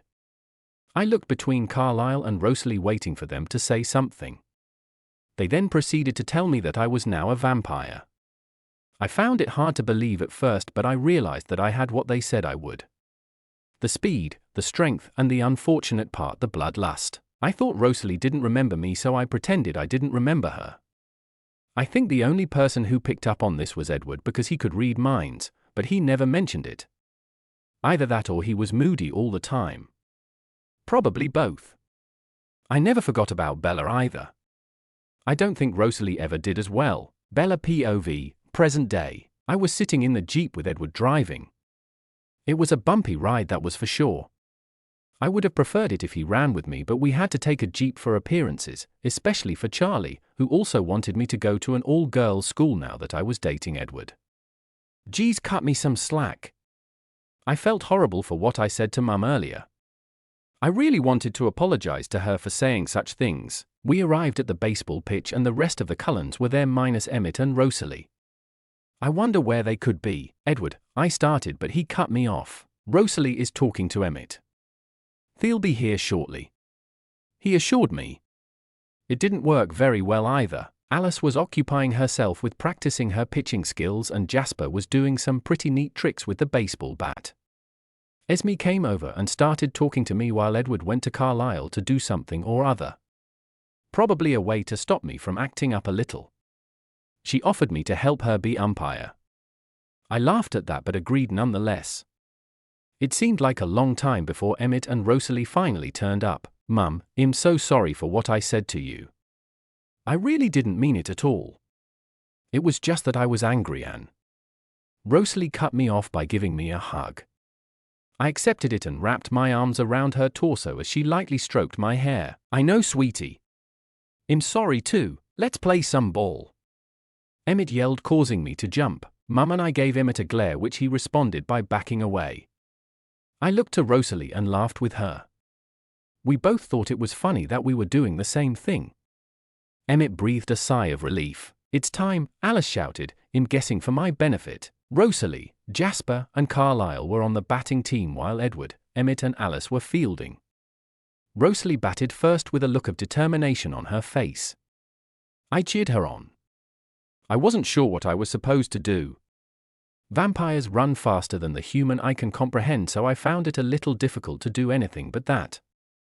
Rosalie hit the ball and started running. Edward ran off after the ball. I had to admit vampire baseball was really cool. Hitting the ball sounded like thunder. Renesmee changed her position to catch the ball. Rosalie skidded but not before Renesmee caught the ball. I had to declare her out. Rosalie wasn't too happy about that, I can tell you. It scared me a little as well. She was really competitive. We played the game for a while longer. Edward's team was winning by a few points. We were interrupted by Alice telling us to stop the game. Edward looked over to Alice, reading her mind. He quickly ran over to me and stood next to me protectively. What is it? Rosalie grumbled. Nomads. They heard us playing. They're coming this way, Alice said in a rush. We have to get Bella out of here, Rosalie said suddenly. Carlisle put a calming hand on Rosalie's shoulder. I think Edward was probably thinking the same thing. It's too late now. Rosalie, I hate to ask you this, but keep a distance from Bella. It would make it less suspicious. Carlisle spoke, trying to reason with Rosalie. Rosalie nodded and stood with the rest of the family as they waited patiently for the nomads to arrive. There were 3 of them, 2 males and 1 female. The first man, which I assumed was the leader of them, had olive-toned skin with black hair, while the other male had light brown hair, whilst the female could only be described as having wild red hair. They all had piercing red eyes and all had a sort of feline trait to them as they stood slightly guarded. I stayed hidden behind Edward as best I could. I looked up to see the male with the light brown hair looking at me. I looked back up at Edward to see him staring at him intently. Laurent, said the olive-toned man with a slight French accent. This is James and Victoria. He continued while pointing toward the male now known as James. Carlisle introduced us all in groups so to not draw attention to any of us. But I had a feeling I already had the attention of one vampire and I wasn't liking it at all. James quickly scanned through the rest of the Cullens. He stopped and looked at Rosalie and then back at me. Just my luck for someone to figure the relationship. Carlisle had agreed to let them play to make up for the missing players, which I was assuming were Edward, Rosalie, and I. I turned around to walk away when the wind blew and James inhaled my scent. All of a sudden I was being pushed behind by Renesmee as the rest of the Cullens took defensive positions. I knew it was you, Isabella Marie Hale. You still smell the same. James said menacingly. I knew it was you, Isabella Marie Hale. You still smell the same. James said menacingly. I stood frozen on the spot behind Renesmee. He used my original last name Hale. Not Swan but Hale. How did he know I was born a Hale? What are you talking about? Rosalie sneered at James. James laughed at her. Long story short, sweetheart, I took little Isabella from her family. Got paid a fortune to do it. She was going to be my meal but. Rosalie lunged for James and Emmett grabbed her before she could do anything. Emmett, let me go. Rosalie interrupted but Emmett held her and didn't loosen his grip. James, give it up. We must go, Laurent said to James, trying to end the conversation. The three of them had turned to leave. As soon as they were a safe distance from us, Edward ran around and grabbed my arm and started walking, dragging me behind him. Edward, loosen your grip a little. Where are we going? I asked. Edward must have heard something for him to act this way. Rosalie came and grabbed my other arm. You've got to be kidding me. They're going to fight over me. I thought with a grimace. They started pulling me towards the jeep. We have to get her away from Forks, Edward said to Rosalie. Where will we take her? Rosalie replied. That may do, he answered to Rosalie's unspoken suggestion. Hey, both of you, let me go. I am right here, you know, I screamed at both of them. I'm not leaving, Forks. Yes you are, both said at the same time. I struggled against their grip until they finally released a little. What about Charlie? James is just going to go looking for me there first and you both know it. I tried giving them reason. It doesn't matter. We have to get you out of here, Edward said. I stood with my mouth agape. Well, if he wanted to be that way. Where was Carlyle, the voice of reason, when you need him? Emmett. I called for him. I knew he would most likely do as I asked. Emmett appeared in front of me. Why, eh? Emmett pretended that nothing had happened. Can you take me home, please? I asked him with as little annoyance as possible. No, you're not going back home, Edward said. Rosalie looked like she was having a silent conversation with Emmett. Yes, I am. Charlie is important to me as well and I'm not going to let him die because of me. I turned away from Emmett and headed for the jeep. Emmett walked after me. Rosalie and Edward obviously didn't look too happy. Well, follow her to Charlie's, Rosalie said to Edward in a defeated tone. I got into the jeep with Emmett's help and we headed towards town. I sat there quietly. Emmett looked a little uncomfortable. I didn't really want to start a conversation. I needed to come up with a better plan than just leaving Charlie alone to be a possible meal just because of me. I would never forgive myself, and besides, he's still my dad. You know they are just looking out for you, Emmett finally said. I was wondering when he was going to start talking. He's not one for being quiet. That's part of the problem, Em. They are only looking out for me. What about Charlie? I said quietly. Maybe I should head back to the Cullens. At least maybe that's a way to distract James from coming after Dad. Emmett was about to reply when he received a phone call. Emmett answered and gave a small smile, then hung up on whoever was on the other end. Well, Bella, it looks like you're going to stay at our house and your DA, Charlie, will be fine, Emmett said after the phone call. Why did he just stumble on the word Dad? But the news he gave was a good. I felt a flood of relief wash over me. We headed back home while I went and got my things ready for staying over at the Cullens. I needed to come up with some sort of excuse for Charlie so he isn't suspicious about me going over again this weekend. Well, I did just tell him I was going out with Edward. Maybe Emmett could help me. Emmett stopped the jeep and I got out and headed towards my house with Emmett following behind me. I opened the front door and found Charlie standing there already, looking rather suspiciously at Emmett. I guess he would have been expecting Edward to be with me instead of Emmett. Hey Charlie, Emmett said jovially. Hi Emmett, Charlie said slowly, then gave me a look. I just shrugged my shoulders. I walked in past Charlie and Emmett followed me. Although Emmett walked towards the television in the lounge room and started talking to Charlie about some game that was. Is there always that many sports on TV? Dad, I was wondering if I could go over to the Cullens tonight. I asked quietly. What for? Great, the police chief was going to interrogate me. Emmett laughed. Alice, Rosalie and Esme are going to do a girls' night sort of thing. Thank goodness the rest of us guys won't be there. He came up with that excuse rather quickly. I don't think I could be around when that all happens. Emmett gave a small shudder. Charlie laughed like he understood his pain. I raced upstairs and started to quickly pack an overnight bag. It might be a lot longer than just one night. Besides, this weekend was the long weekend. We quickly left home and traveled back to the Cullens. Emmett parked in the garage and picked up my bag and headed inside, where I found the rest of the Cullens working out different strategies. Edward, you can go with Bella. He knows you'll be with her, Carlisle said to Edward.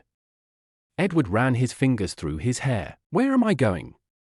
I asked finally. Alice gave a frustrated sigh. Everywhere we go doesn't seem right. It doesn't even buy us enough time to even distract him long enough. We need a place where he would least suspect you would go. I thought for a few moments. Where would we not go?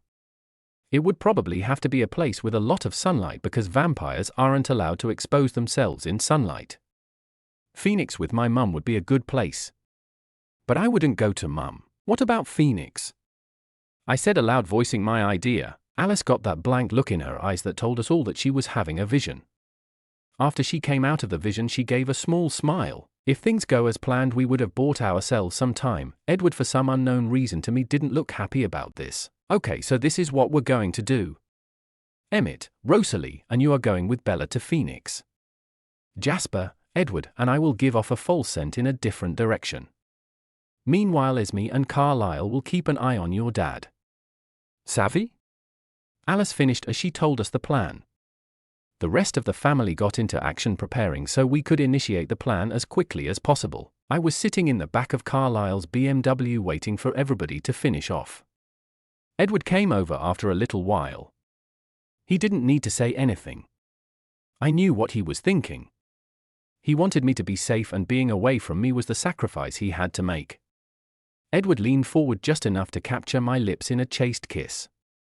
Rosalie and Emmett got into the car and we were off. It was a long drive to Phoenix. Well, I fell asleep through part of it.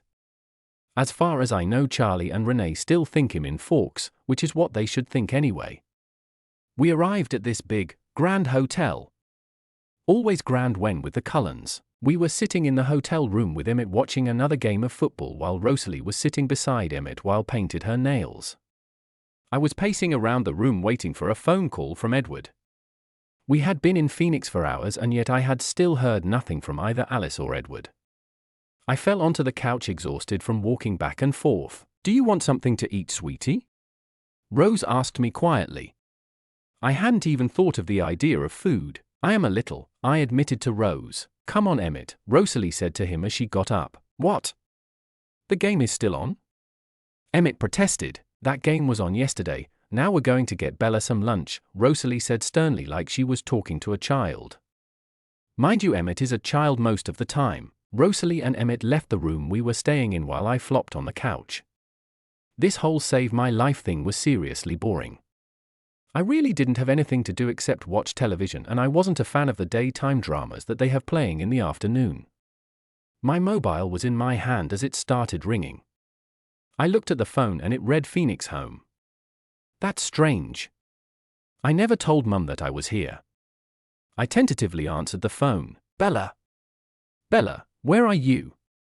The frantic voice of my mother on the other line. I didn't even realize I was missing. Mum, it's okay. Everything is fine. What are you doing in Phoenix? I asked, but there was an interruption on the line. Well, it Isabella Hale. My breathing stopped then. The voice belonged to my kidnapper James. Sorry about your mother, he took a deep breath before continuing, unconscious at the moment. But I suppose you could save her. How? I asked. Now would have been a good time for Rosalie and Emmett to have been here. Well, for starters, not mentioning this conversation to Loverboy and your parents. Then you can make your way to the ballet studio, then we'll see what happens from there, shall we? Then James hung up. Great! Now I have to go and save my mother from a sadistic vampire. I contemplated whether I should tell Rosalie or not. She might go crazy and just rush in. Emmett might be a bit more sensible about the situation. I left the hotel room without telling Rosalie or Emmett where I was going, but I'm sure Alice saw me make this decision. I hopped into the taxi and made my way to the ballet studio I attended when I was living with Mum. Come to think of it, it wasn't that long ago either, and I wasn't that good at it either. Why James would choose a place like that is beyond me. The taxi stopped in front of the studio. I knew it was now or never. I also knew that the pepper spray in my pocket wasn't going to do a thing against a vampire. I knew this because I sprayed it on Emmett's face hoping it would have some sort of effect. The only effect it did have was as a short distraction. I opened the door to the ballet studio and walked in slowly. I stopped to take a deep breath before proceeding into the room. It was eerily quiet and very dark. The only light coming from the moon outside. I looked around and remembered the familiar arch and all the mirrors lining the wall. I walked a few more meters when I heard my mum's desperate voice. I ran towards the cupboard at the end of the room and opened the door. What I saw was a home video of me and my mum. It was all a trick. I heard a menacing laugh from behind me. Rather cliched, I might add. I turned around seeing James in front of me. "Nice of you to come here, Isabella," James said to me as he pinned up against a wall. "Believe me, I didn't have much of a choice," I said to him, looking directly into his eyes. I was trying to look defiant, but it wasn't working very well. "I wonder what your parents would think. You know, I was around when Rosalie found out you were gone. She ran all the way to Emmett. It really surprised me to see him here as well. Aren't you a lucky one? I'm about to be killed by a vampire. Please remind me how that is lucky." "Not that. Finding both Mummy and Daddy. I mean, I take you away with basically no trace to the Hale line, and a few years later you find your parents again. I mean, it just doesn't happen every day," he said, smiling at me. I was still confused. I had only found Rosalie. Who's my father? I started to finger the pepper spray in my pocket. I just needed to delay time so I could get out, and making him talk seemed like a good way to go. "You still don't get it, do you?" "No, not at all," I replied and sprayed the pepper spray into his eyes. While he was distracted, I made a run for it. I didn't get far when I was flung back into the wall from the force of his arm pushing me away. "Isabella," I'm disappointed. "Don't you want to know who your father is?"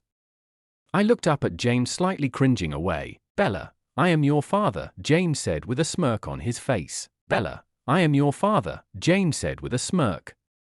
I looked up at him with shock. He started laughing. "Not really, sweetie.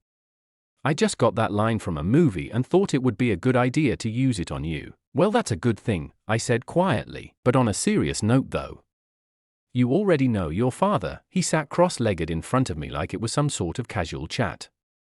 I think that was the creepiest act he's done all night. I really hope my family get here really soon.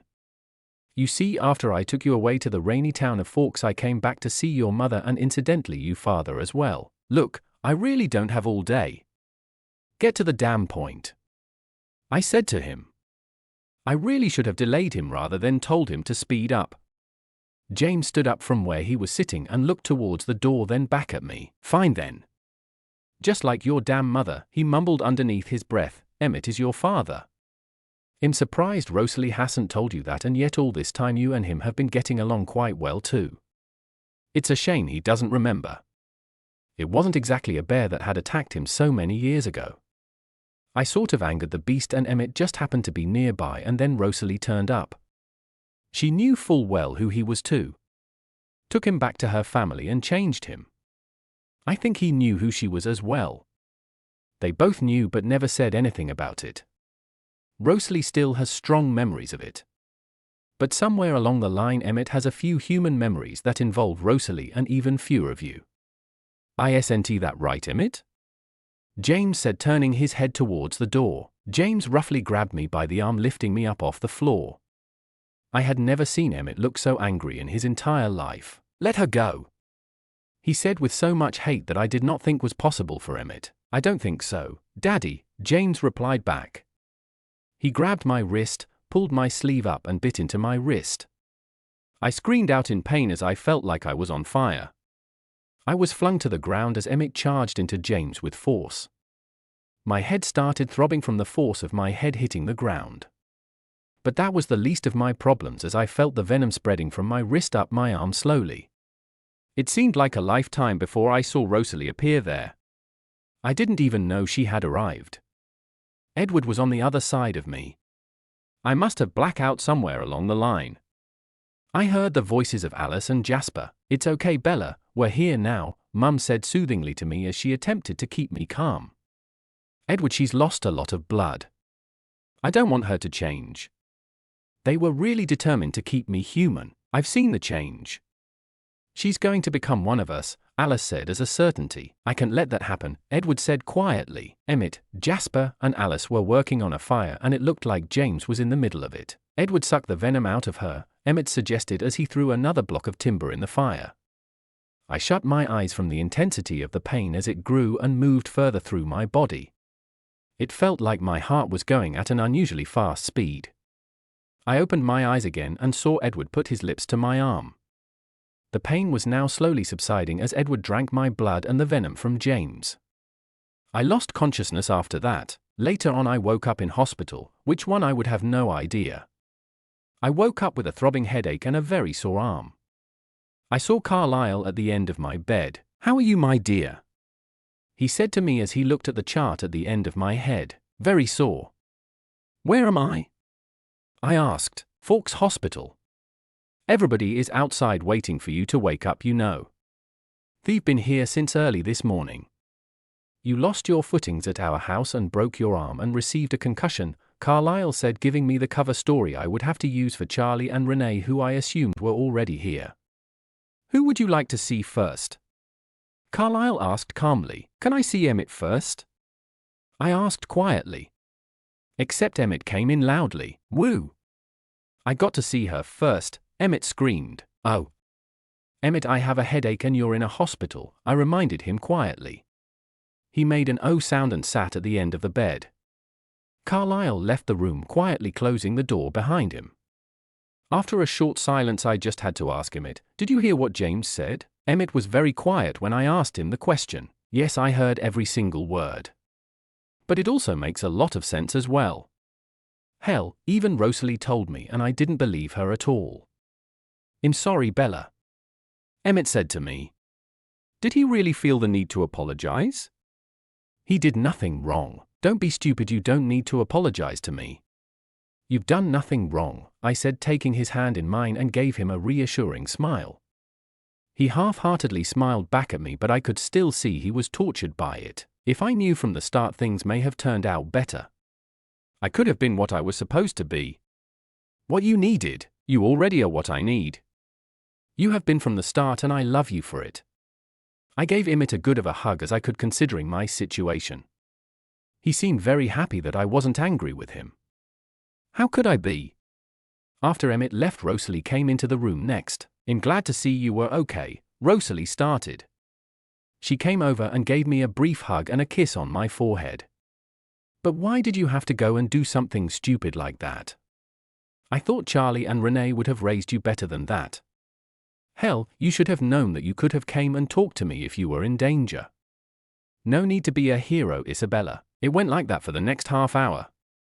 It alternated from Rosalie telling me how stupid of me to have done something like that and then how glad she was that everything turned out fine. Carlisle ended up coming in, "Thank you, Carlisle," and telling Rosalie that I needed to talk to my parents now. Rosalie said a quiet goodbye to me and my parents came in. Mum came rushing in like she usually does. "Oh baby, you're okay. What happened?" Renee asked me. "Renee, Dr. Cullen has already told us what happened. He was there. No need to ask her." Charlie replied. So they obviously believed I was still at the Cullen house when in reality I had been in Phoenix. "Oh, you know that ballet studio that you used to go to?" Renee started. "Don't remind me," I said. Charlie heard and gave a small chuckle. I glared at him and he tried to cover his laughter with coughing. Like that ever works. Just 2 days ago it was burnt to the ground. Teenagers these days. They'll do anything just to get attention. Wait 2 days. I've been unconscious for 2 days. Was I really in that bad of a condition? Charlie and Renee left and the rest of the Cullens visited me as well as a few friends from school. I started to become really tired as the day came to a close. Carlisle came back into the room to check up on me again. Well, it looks like you're getting much better now. I think you'll be free to go home tomorrow, Carlisle said to me. I thanked him and let sleep take over. Prom was arriving fast. In fact, it's tomorrow night. I was back at school and nursing a broken arm. Edward had insisted in carrying my books everywhere because of my arm.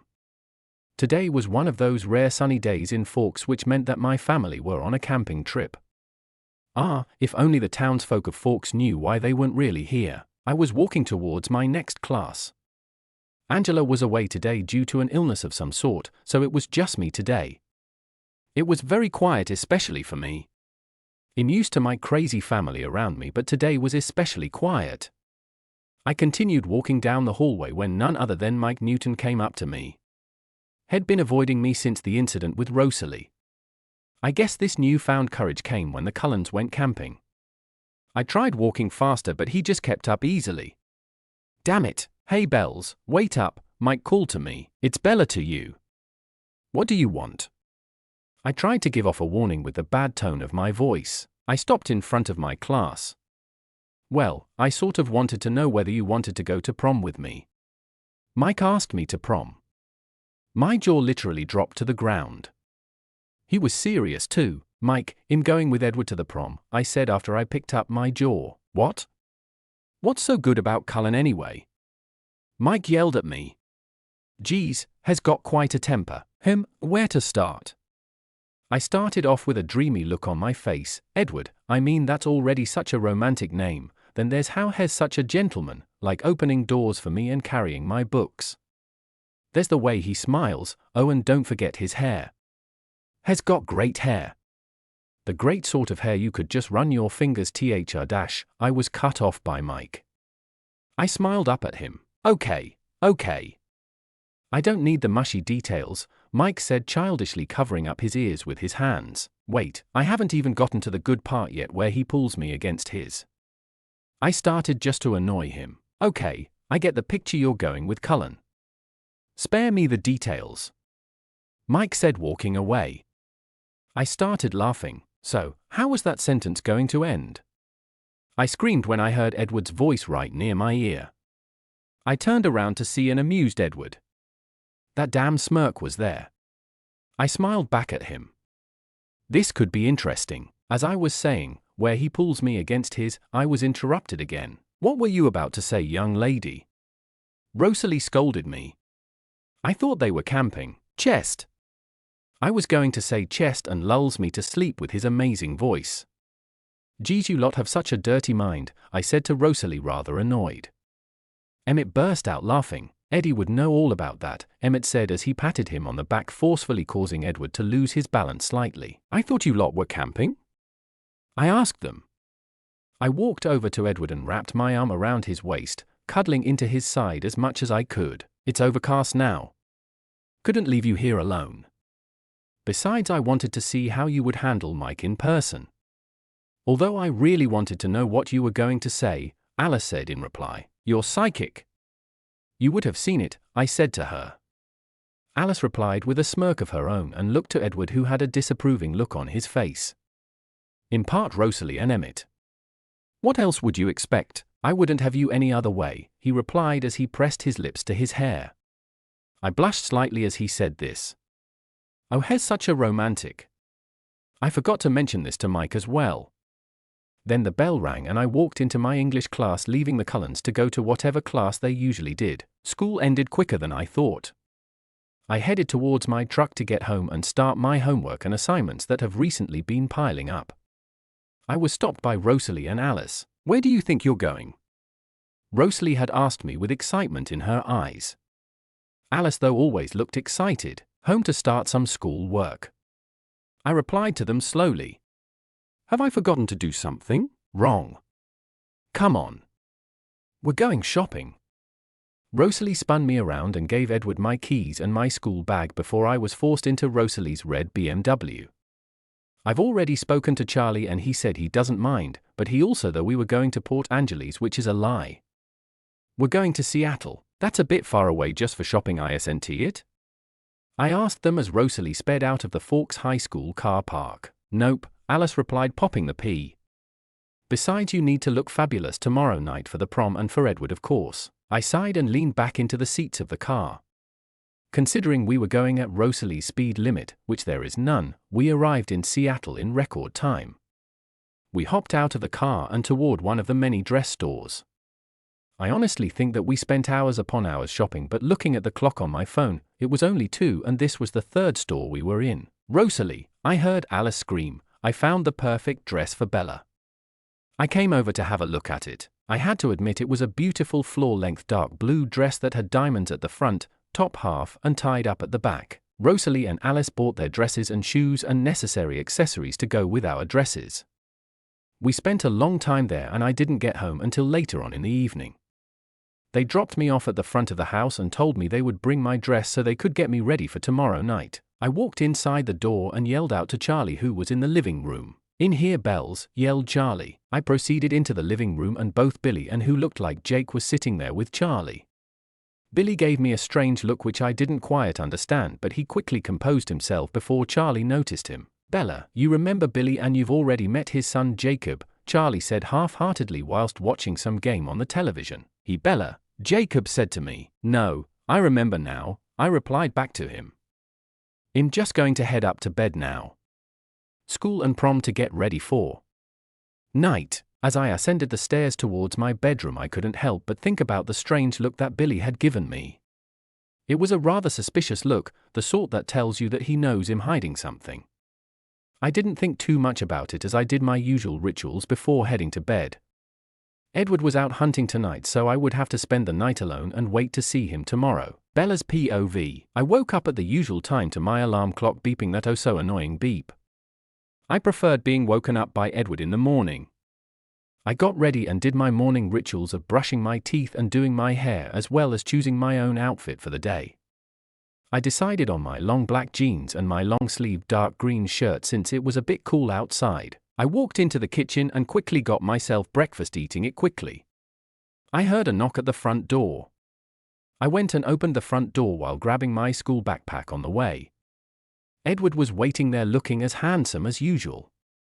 I gave him a quick kiss on his cold lips and locked the door behind me. As usual, he opened the door for me before going over to his side and driving towards school. The school day went pretty quick as usual. I spent lunchtime with Alice and Rosalie while they discussed many different options on how to do my hair and my makeup. I couldn't give them any help, and even if I did, I doubt it would be any good anyway, since I didn't really have the expertise in that area anyway. We were thankfully let out of school a bit earlier than usual because we all had to prepare for prom later tonight. I do admit that I was really giddy about it. I really did love the dress. Rosalie, Alice, and I were getting ready at my house and were going to surprise the boys with what they chose. Even though Rosalie wasn't going, she was still going to help us out. They set up what they needed in the bathroom. I sat there patiently in the chair they put up there and watched as Rose curled my hair and did various things to it that I didn't know what possible to do in my hair. Alice then started on my makeup. Now that my hair and makeup was done, I was about to go and put my dress on when someone knocked at the door. Rosalie looked to Alice, expecting her to know who it was. "I didn't see it coming, Rose." "I don't know who it is either," Alice said. She got that far away look in her eyes and became worried. "What is it?" Rosalie asked her. I started heading downstairs as the pounding on the door got louder. "I can't see Bella's future." "Or ours, as a matter of fact," Alice replied. Rosalie rushed downstairs and flung the front door open and was confronted with Jacob Black. "Who are you?" Jacob said in disgust. "I could ask you the same thing," Rosalie said just as suspiciously.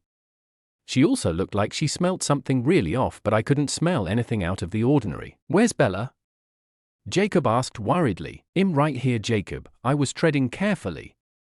I didn't want either of them worked up. "Jacob, this is my sister, biological that is, Rosalie." "Rosalie, this is my friend Jacob Black from the reservation." Jacob looked between Rosalie and me a few times before deciding that the story may be true, but he still had his suspicions. "Can I talk to you, Bella? Please?" Jacob asked me. I nodded my head and walked past Rosalie, who told me to be careful. I looked at her strangely.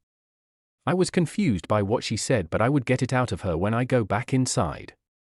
I closed the front door to give Jacob a false sense of privacy, even though I knew that Rosalie and Alice could hear every word that was being said. Look, Bella. Billy sent me here with a message. A measly $20 to help pay for the car, Jacob started off. A message from Billy. Well, let's hear it, I said to him jokingly to try and lighten the situation. He wants you to break up with your boyfriend. For your own good, Jacob said. I didn't quite know what he was talking about. Did he know that Edward was a vampire? I didn't quite know how to respond to that. Just then that familiar Volvo arrived at the front of my house. Edward came up, giving Jacob a stern look as well. What is it with vampires and Jacob? Thanks, Jacob. Make sure Billy pays up, I said to Jacob, trying to signal the end of this conversation. Jacob was giving Edward the same pointed look as Edward was giving him. See you later, Bella. Jacob turned around and headed running down the road. How did he end up here? I walked back inside to be met with Alice and Rosalie. I knew they already had heard everything.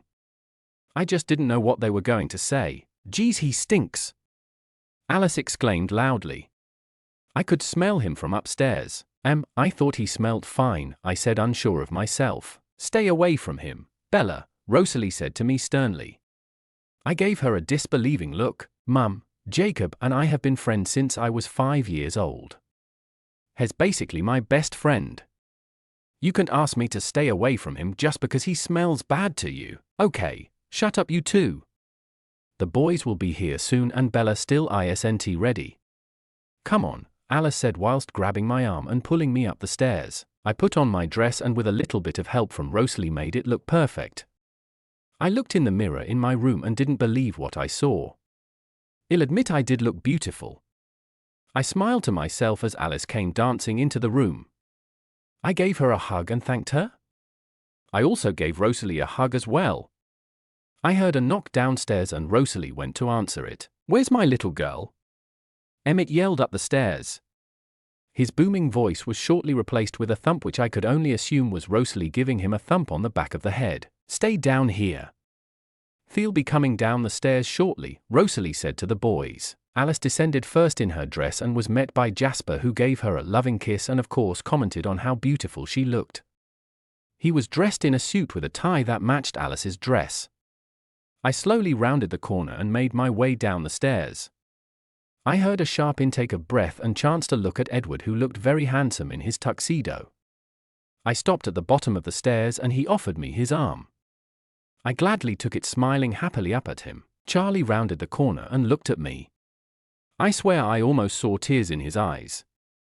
I left Edward and gave my dad a hug. You look beautiful, he said to me proudly. Thanks, Dad, I said, trying to rein in the tears that were threatening to spill. We soon left and headed to the prom, all in our own cars, with me, of course, in Edward's Volvo. As corny as it may have sounded, Edward and I only had eyes for each other. It was true, most of the night we were inseparable.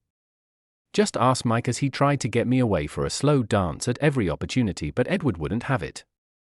It sort of went down like this. Edward and I were dancing to yet another song. He just didn't want to let me go. Edward spun me out and Mike had tried to take me away from Edward's grasp just as graceful as Edward had been dancing with me. Mike, what are you doing?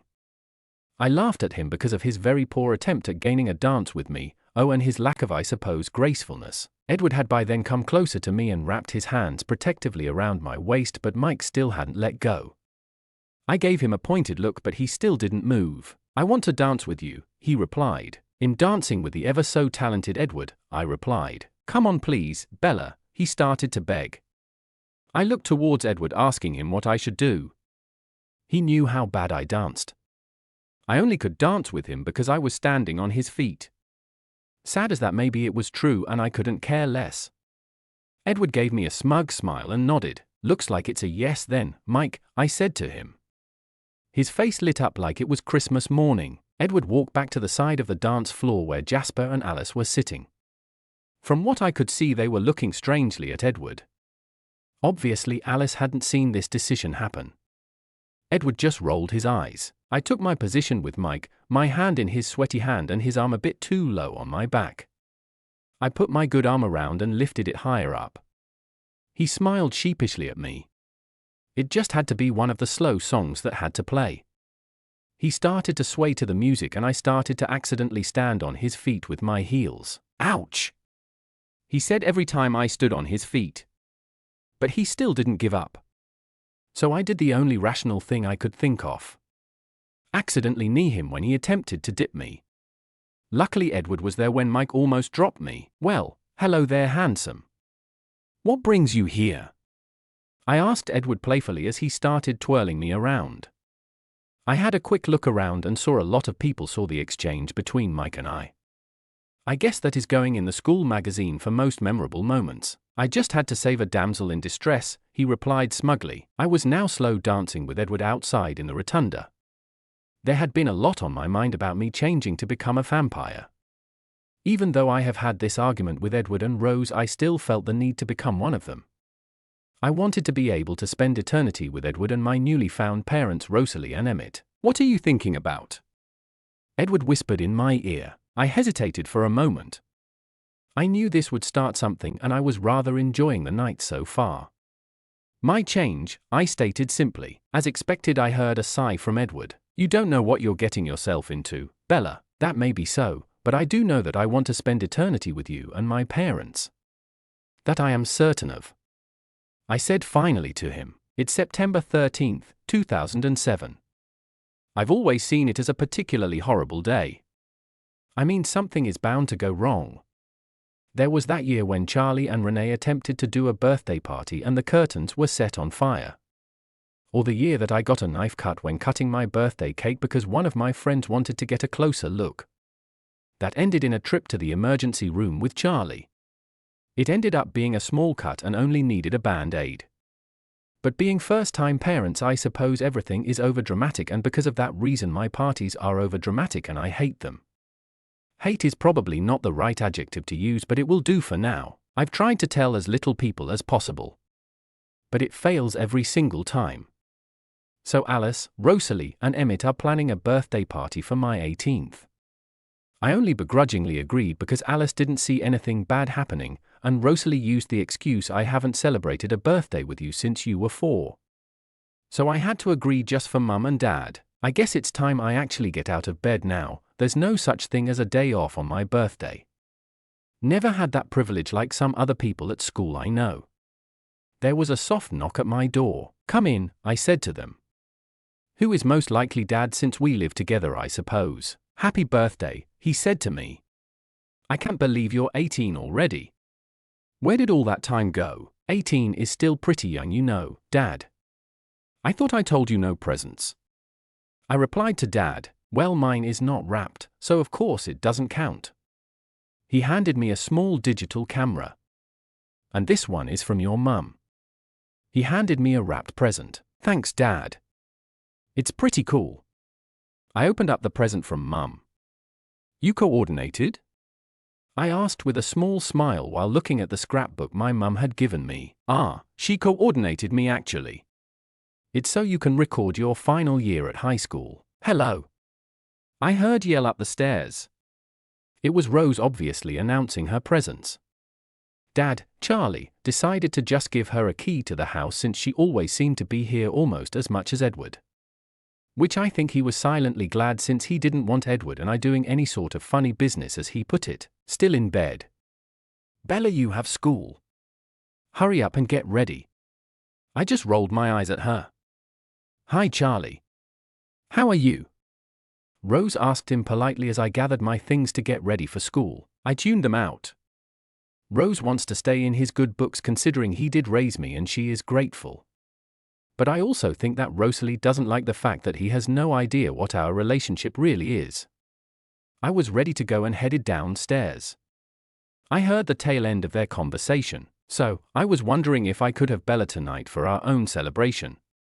That is of course okay with you, unless you wanted to spend some time with her. I completely understand. Rosalie asked, more like rambled. Oh sure. Go right ahead. Have a good time, Bells, Charlie said to me as I exited the house with Rose. Nothing too dramatic, I hope? I asked Rosalie as we walked together towards her BMW. Of course not, it's just your immortal side of the family, Rosalie responded as she slowly pulled out of the driveway and drove off towards Forks High. You know I love you, right? Rosalie asked out of the blue. Of course I do. I love you too, Mum. What's the matter? She looked like she was about to cry, but I knew she never would. It was a trait that disappeared when one became a vampire. It's just that I've missed so much of your life growing up. I remember when you were little and so dependent on me and Emmett, and now you're so independent now. It just sort of shows how much I missed, Rosalie confided in me. We were sitting in the car just outside of the school gates. You know I never really forgot you after I was kidnapped. I used to dream of a blonde woman taking care of me. I would wake up and call for you. Charlie would be able to tell you the stories. The bracelet I wore never left me, except that day at your place. What I'm trying to say to you is that even though I could never quite remember you, I still missed you and had always felt I was missing somebody important, and the bracelet was just that constant reminder and hope that we would find each other. Sort of like that movie Anastasia. I gave Mum a hug and a kiss on the cheek and said goodbye. She looked a lot happier with my confession to her. Happy birthday, Bella, Edward said, giving me a sweet kiss on the lips. Don't remind me, I said to him. A birthday is something you should be happy about, he replied as we headed towards the school building. It's going to be a bad day. Always is. Something will go wrong, you just wait and see, I said to him. Alice didn't see anything bad happening, and you never bet against Alice, Edward said confidently. Alice hasn't been there for my previous 12 birthday parties. I've had knife cuts, jumping castle disasters. Heck, even that party at McDonald's turned out bad after the lady dropped the ice cream cake on me. That's only 3 of them. I have a whole photo album of disasters, I said back to him. Oh yeah. That's a funny album, Edward replied jokingly. My face paled a little. You've seen it? Yeah. My personal favorite is your 13th birthday. He started, but I cut him off. Ah, that's enough. How did you find that album anyway? It's in the hallway and it says Bella's birthdays. I got curious. Happy birthday, came Alice's sing-song voice. Please stop reminding me, I told her. Geez Bella, it's not going to be as bad as your 13th party, Alice said laughing. You know about that, I said in disbelief. No, I just heard Edward talking about it, she laughed. I got you a present. Alice handed me a green box beautifully wrapped in green and black ribbon. Oh really, you didn't need to, I started as I started to open the package. It's from Jasper and me, and you're going to wear it tonight anyway. I've seen it, Alice said smugly. I felt a wave of happiness fill me and smiled at the gift I hadn't even seen yet. All right Alice, I'll wear the dress tonight just for you. I knew it, Alice jumped up happily and danced towards Jasper. The happiness dissipated slowly. Jasper, no fair. I yelled out to him. He started to laugh. Happy, my mood changed sour. I didn't need him to tell me that. Never mind, you just can't trust vampires. Trust me. Edward said to me. No you can't, I replied, glaring at him a little. Romeo and Juliet. I think that this is one of the greatest love stories of all time. They have drama and the romance. But each make the ultimate sacrifice at the end when they can't bear to live without the other. They do the unthinkable. In a way I think I kind of understand where they are both coming from. When Romeo believes that Juliet is dead, he wants nothing more than to join her and vice versa. I think that my relationship with Edward could be very similar to that of Romeo and Juliet. If I died then I would want to die too, and I have a feeling that Edward would probably want to do the same. We were watching the movie in English class. Poor Romeo, I said quietly as he said his last few words before drinking the poison. The poor guy thinks she's dead. I envy him, Edward replied back. Envy him? Why? I asked back. Why would Edward envy Romeo? It's so easy for him. A little bit of poison, a dagger to the heart. That's all it takes for humans to commit suicide. What are you saying? Have you considered it before? I asked, a little shocked. Yes. When I thought I lost you when you went to Phoenix. I feared the worst. So that would have been my solution. I can't live in a world where you don't exist, Bella. I squeezed his hand as a sign of reassurance. I was hoping to relay the message that I would never leave him. Class had finished and it was the end of school. Mum was coming over to help me get ready for my unwanted birthday party. I can't believe you're 18 already, you've grown up so much, Mum cried as she curled my hair. Mum, please don't cry. You're going to set me off, I said quietly. Sorry, anyway, we're done now. Go get dressed then we're leaving, she said finally as she walked out to give me privacy. I put on the dress that Alice gave to me for my birthday and my black flats. There was no way I was going to wear heels. Rosalie drove me to her place in her BMW convertible. We arrived there in record time like usual where Edward met me at the front. We all walked inside together where there was a cake and decorations on the walls. It was very nicely done. I shared hugs with all the Cullens and Hales of course. Rosalie gave me her gift first. It was a beautiful necklace that held a picture of our family from years ago inside the heart locket. The next gift was from Emmett. He ran off and installed it in my truck. A CD player for my monster of a truck. Don't hate the truck, I told Dad playfully. He shrugged his shoulders. The next gift was from Carlisle and Renesmee. It was contained in a small box. As I was opening the wrapping paper, I sliced my finger on the paper and a small amount of blood appeared from the wound. I didn't think anything of it until Edward threw me back into the coffee table, causing a bigger wound in my arm. It all happened too fast, but I saw Jasper coming towards me. That wasn't my big concern either. I was faced with 5 vampires who were not used to the smell of my blood. Carlisle came over to me and inspected my wounds. I'm sorry, Rosalie said and ran outside with Emmett close behind. The rest of them turned away as well. Edward just stood there staring at me, his eyes turned black with thirst. But he was controlling it well. Leave Edward, the family need the assurance that Bella is okay, Carlisle said to him quietly as he put pressure on my wounds. I hissed at the sharp pain in my arm. After Edward left Carlisle and I walked up to his study so that he could stitch up my wounds and bandage them up. I never wanted a party, I said to Carlisle as he stitched up my arm. It's not your fault, so don't blame yourself, Carlisle tried to reassure me. I think things would be easier if I was changed, I stated. Put yourself in their shoes, would you want to take away their life? He finished up with the stitches. I contemplated what he said as he started to burn the bandages covered in my blood. Would I want to take away their life? From Mum's point of view, maybe I would. I mean, she lost me once, would she survive if I actually died? Edward's own mother begged Carlisle to do whatever it took to save him. But from Edward's point of view, I wouldn't really know. Would I want to condemn the love of my life to a life I never wanted in the first place? I really didn't know. Edward drove me home that night in his Volvo. It was very tense in the car. Neither of us wanting to talk. I love you, you know that, right? I said quietly. I know. I love you too, Edward said, not looking at me. It didn't make me feel better at all. Look, Edward, it wasn't your fault. It was a simple accident. You did your job of protecting me. You always do. Please, please don't blame yourself, I pleaded with him. We stopped outside the house and just sat there. I made a move to get out of the car, but Edward surprised me when he turned me around for a kiss. His cold lips met my warm ones and I sighed into the kiss. He broke away just as quickly as it started. I said goodnight and hopped out of the car. I got back into my room and got ready for bed. I laid in bed waiting for Edward to come, but he never did. Something was wrong, and I bet that it had everything to do with my soul and me being human and fragile. I didn't sleep easy that night, and for good reason. I got to school that day expecting to see the Cullens there. I only saw Rosalie there today, and that had me very suspicious. She looked angry. Really angry. I was actually afraid to go and talk to her. She approached me and I could hear my heart racing. She walked past me and I followed her out to the back of the school. She saw my worried and slightly afraid face. She gave me a hug which surprised me. I'm so sorry, Bella. Emmett is trying to stop him, but he won't listen, and I don't want anything to happen to you, emotionally or physically. And I'm sorry about yesterday, and I hope you can forgive me.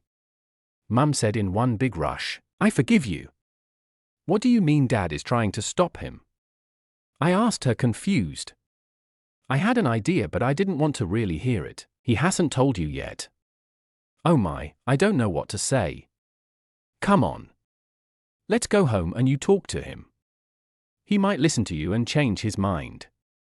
I hope he does. Rose, you're not making any sense. She was dragging me through the school into the car park and took my truck out to the Cullen house. When we arrived there was a lot of yelling and screaming. Next thing we heard was a loud crash.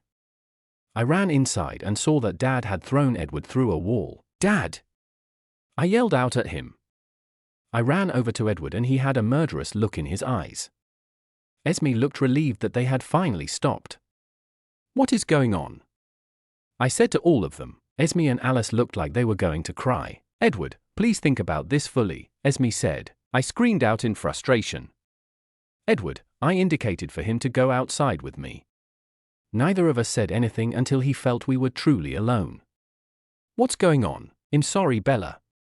We're leaving, Edward said slowly as if he was talking to a child. Who's we? I asked, unsure myself. Alice, Jasper, and I, Edward said. So that explains why Emmett and Rosalie were very angry. You can do that.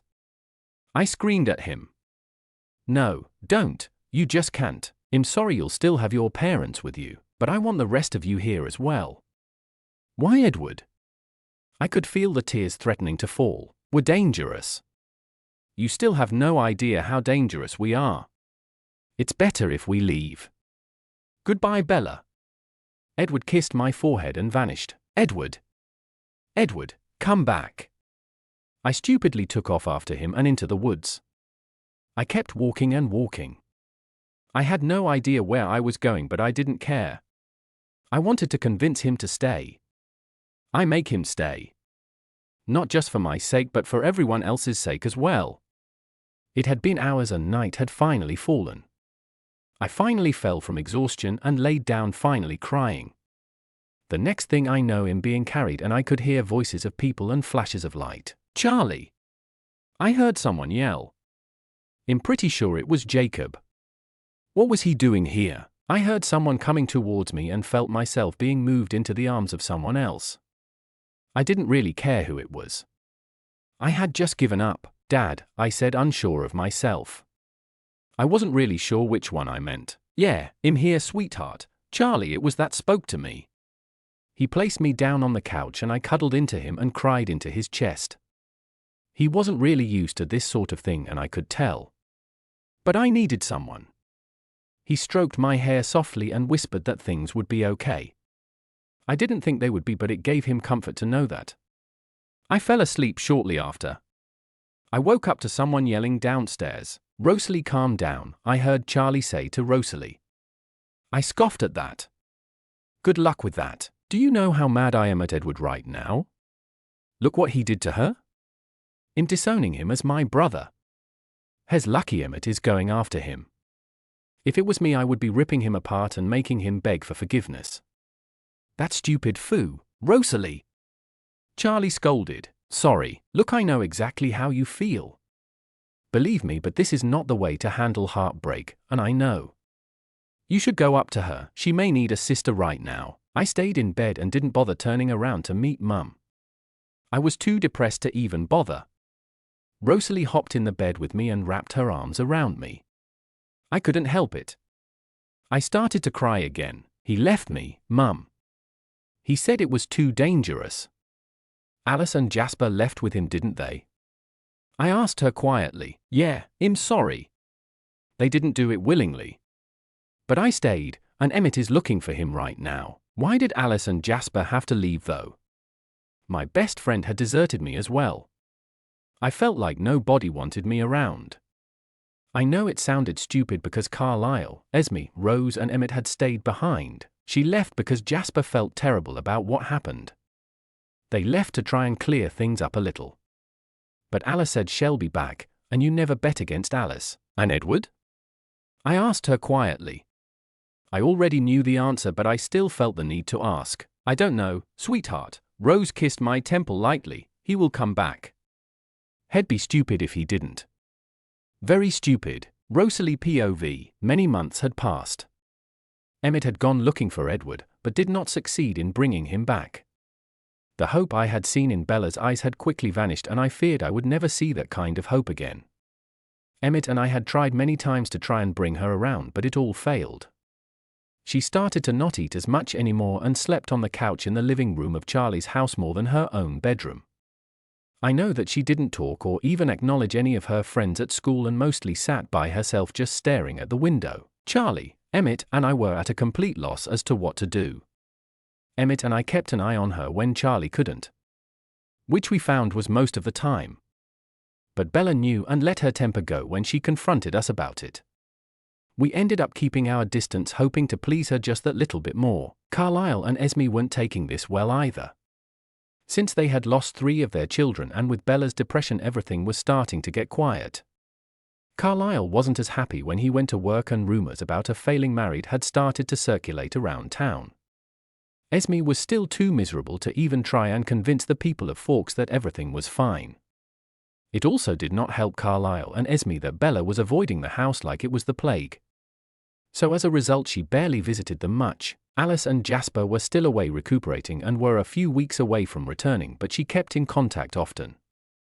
Unfortunately for my brother, he only called every few months and it was taking its toll on the whole family. Bella walked in the house as I was attempting to make dinner. "Where have you been?"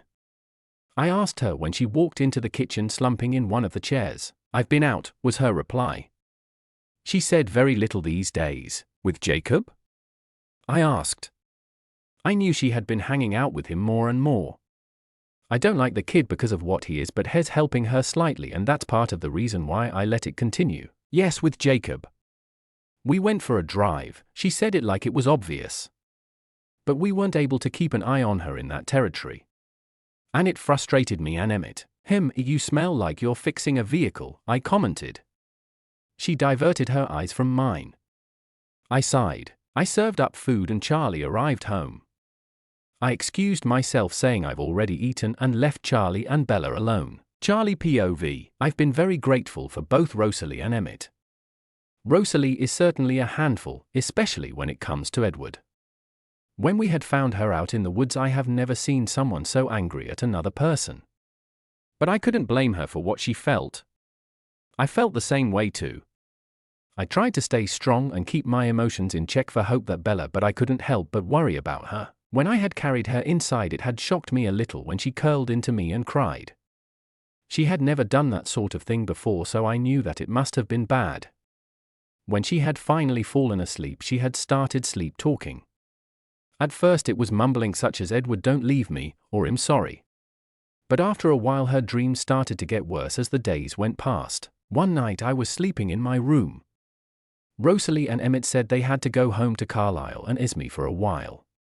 I was woken up by a very high-pitched scream. Thinking the worst, I ran into Bella's room only to find her twisting and tangling herself in the bed sheets. "Bella, sweetheart, wake up." I tried to soothe her, but the screams did not relent. I touched her arm softly and she jolted awake, scaring me with her sudden movement. I pulled her to my chest and let her cry. I knew Bella was never really this emotional and usually kept things to herself. Since Edward had left, it was obvious that she just couldn't do it anymore. It hurt me to see her starting to fall apart at the seams. Rosalie and Emmett had been trying many things such as shopping, bowling, watching sports, but quickly realized that it didn't work at all. We all worried for her. Rumors started going around a while later that Carlisle and Esme's relationship was on the rocks. I never really thought how the runaway of their sons and daughter had affected them. I felt selfish for just thinking of Bella and not of the effect it had on everybody else. I went over to the Cullens' house to talk to Carlisle and Esme, or at least see what they knew. Rosalie answered the door. "Oh, hi Charlie, come in," Rosalie answered softly. "I've been to their house a few times and it always seems lively and a happy place to go, but lately it just seemed dull and just as lifeless as my house seemed." "Hello Rose, how have you been?" I asked her quietly, stressed. I'm still so worried about Bella. I just can't see her coming through this depression. It's heartbreaking. I will say something though. Jacob seems to be helping just a little bit.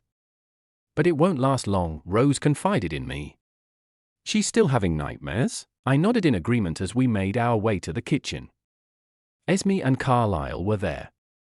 I was shocked to see their appearance. They looked like they hadn't slept in days. I felt the same way. "Hello Charlie. Take a seat. How are you?" Carlyle asked politely. His smile looked forced, while Esme's just looked sad. I've been better, I said curtly and sat down at one of the chairs. Rosalie left us in the kitchen to go and do her own thing. How about you? Yes, about the same. We haven't heard from Edward in a while though, Esme replied. She seemed to answer the unspoken questions I had. So he does keep in contact, I said a little surprised. He doesn't stay long on the line. He knows well try and bring him home. But Hes very stubborn, Esme gave a sad smile. Alice and Jasper are back in a few weeks. So it's slowly coming back together, I hope. Why did they leave? If you don't mind me asking, I didn't mean to intrude. I just wanted to know what was going on. Rosalie seemed to be the only one that really talked to me about what was going on. Jasper felt guilty about Edward's leaving. He feels it was his fault. My son has always been acute to people's emotions. Alice went with him to help him out. Carlyle responded for me. I decided now was as any good time to leave. Esme wished me well and I started the drive back home. I found Rosalie and Bella at home. Rosalie excused herself like she did every time it was dinner and left Bella and I at home in the awkward silence. I hear you've been seeing Jacob, I started off. She only nodded in response. He helps you, I stated. I only received a small nod this time. She knew it was only a small fix. Bella, I think you should learn to like what's good for you. I know it sounds selfish but Jacob helps you. I can see that. She sat there playing with her food, barely touching it. She saw me watching and decided to take a bite. I had noticed her growing thinner and thinner. But it seems the only way for her to eat was to watch her with a critical eye. I'm going to bed now. Night, Dad, she said quietly with no emotion.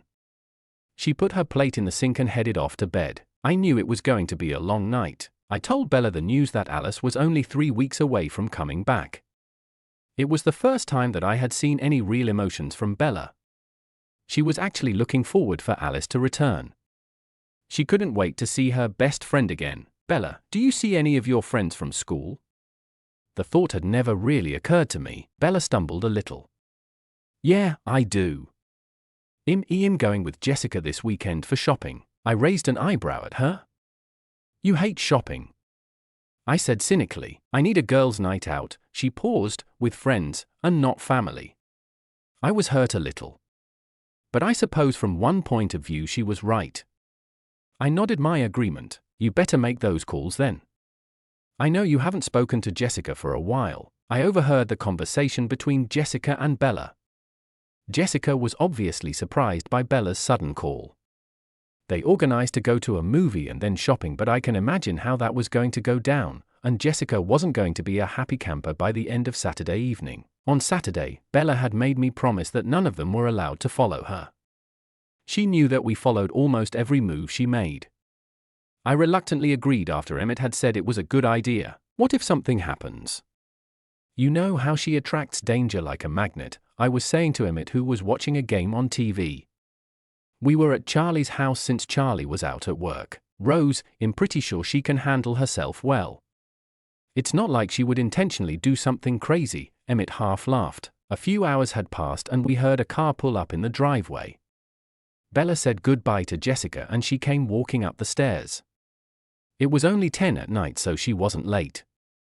She came inside and gave us a brief look before excusing herself and going to bed. I had hoped that the evening with Jessica would make her feel that little bit better. Or at least make her forget just for a little bit. Like she was with Jacob. But there was something a little different with her and I just couldn't quite figure out what it was. One little trip isn't going to change her, you know, Emmett said quietly. I sighed before replying, I know. I just keep hoping he'll see that happy girl again. It's just so hard looking at her and see her so depressed. She won't talk, she won't eat, and I feel completely helpless. I wish I could do more to help her. I sat down on the couch next to Emmett. We all wish we could. But these things, they need time. Her heart is broken. You just can't fix that overnight. We both know that very well. When we were apart for all those years, it hurt. Not just emotionally but physically as well. I started thinking that every blonde woman was you. Every small brunette girl was Bella. It was maddening. But the love of her life has left her. He thinks for her own good, but we think differently. Fortunately, the only thing that kept us going was faith. For me, it was faith that you and Bella were still around, alive somewhere in this world. Even though it had taken me years to find you, then even longer to find Bella. It all ended up working out in the end. I got back my family. Now we have to deal with family things. Like dealing with a heartbroken teenager. Emmett replied to me. I leaned into his side and he wrapped his arm around me. When did you become so wise? I asked teasingly. Years and years of practice, he said, imitating Carlyle. I laughed lightly, then snuggled into Emmett a little bit more. Charlie came home in the early hours of the morning, so we just pretended that we had fallen asleep on the couch. He was as quiet as possible, even though it wasn't needed. I had noticed that Charlie had also taken precautions when it came to Bella. He used to hang his gun up when he arrived home. But now with Bella's depression, he seems to think she might use it for other ideas. He now puts it away from Bella so she can find it easily. Even though I don't think Bella would ever use a gun on herself, it is a much better thought for Charlie to put them away. It wasn't just Bella that I was worried about. I was also worried about the situation with regards to Charlie. I know that Bella is basically all that Charlie has now. He hasn't really got anyone else. So it would break his heart if anything would happen to her. It would break all our hearts. He had been so worried when Bella had broken her arm. Even though it seems to be a common occurrence. But I am worried about the future. I know that Bella will get her way and become one of us, but has she thought about the people she'll be leaving behind and the effects that her changing will do? I know Charlie will be the hardest one hit if anything at all happened to her. And at the moment, Edward better be careful if he ever comes back. I confronted Bella about the vehicle smell that seemed to surround her after she spent the day with Jacob. But she kept on reassuring me that Jacob was a bit of a mechanic and it only seemed normal to be smelling that way.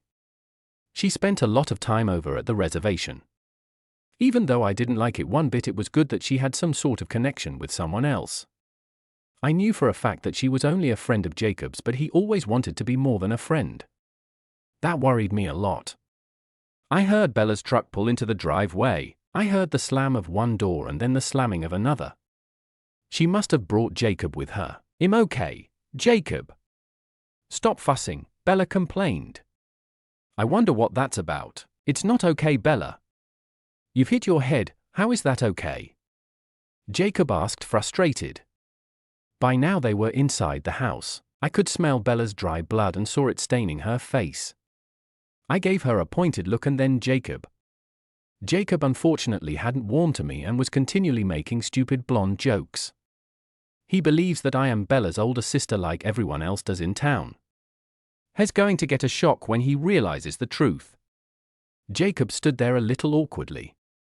I gave him a look for him to explain. "We went motorbike riding and Bella flew off the motorbike and hit her head on a rock," he replied quickly. "Why are you wearing no shirt?" I asked, pointing to his exposed chest. He had grown significantly and I think I knew why. Especially the change of smell. Jacob just pointed to her head. I never said anything in return and walked into the kitchen to get a cloth to clean her face. I knew of Bella's recent adrenaline-rushing activities but couldn't figure out why she would do something like that. I walked to the lounge room where Bella was seated and started dabbing her face to try and remove the blood. It surprised me a little that she wasn't fainting at all, but she did look a little faint. "Thank you, Jacob, for bringing her home. But I don't want you and Bella to do any more stupid things like this again." "Ah, sure thing, Rosalie.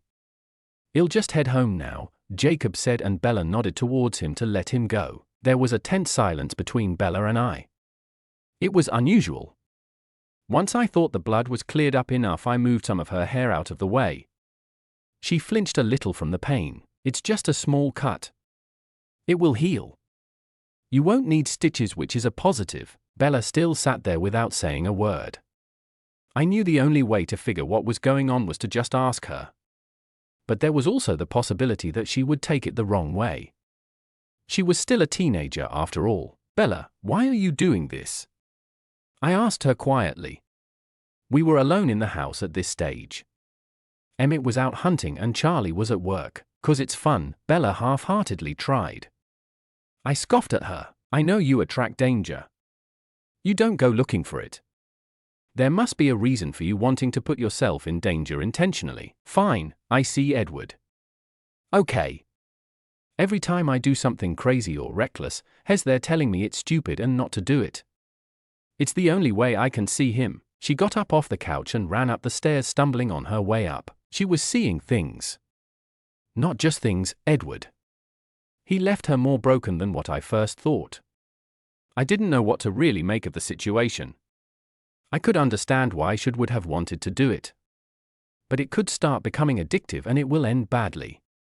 I decided that I should have a talk with Emmett and the rest of the family to gain their opinion on the matter. I waited around for Charlie to come home. I made dinner for them as usual. Although Bella never came down to eat. I took a plate up to her and placed it on her dressing table.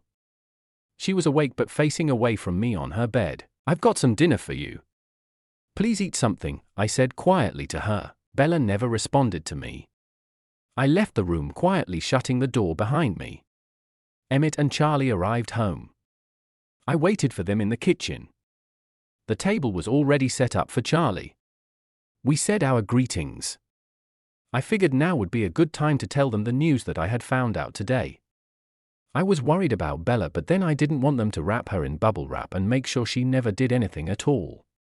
She would never get any better. Bella seeing Edward, I said suddenly. Probably not the best way to open up. I looked up to see Charlie frozen in mid-bite and Emmett, well, his mouth was literally open. Sudden it was like a light bulb went off in their heads and they moved into action. Where's the rifle?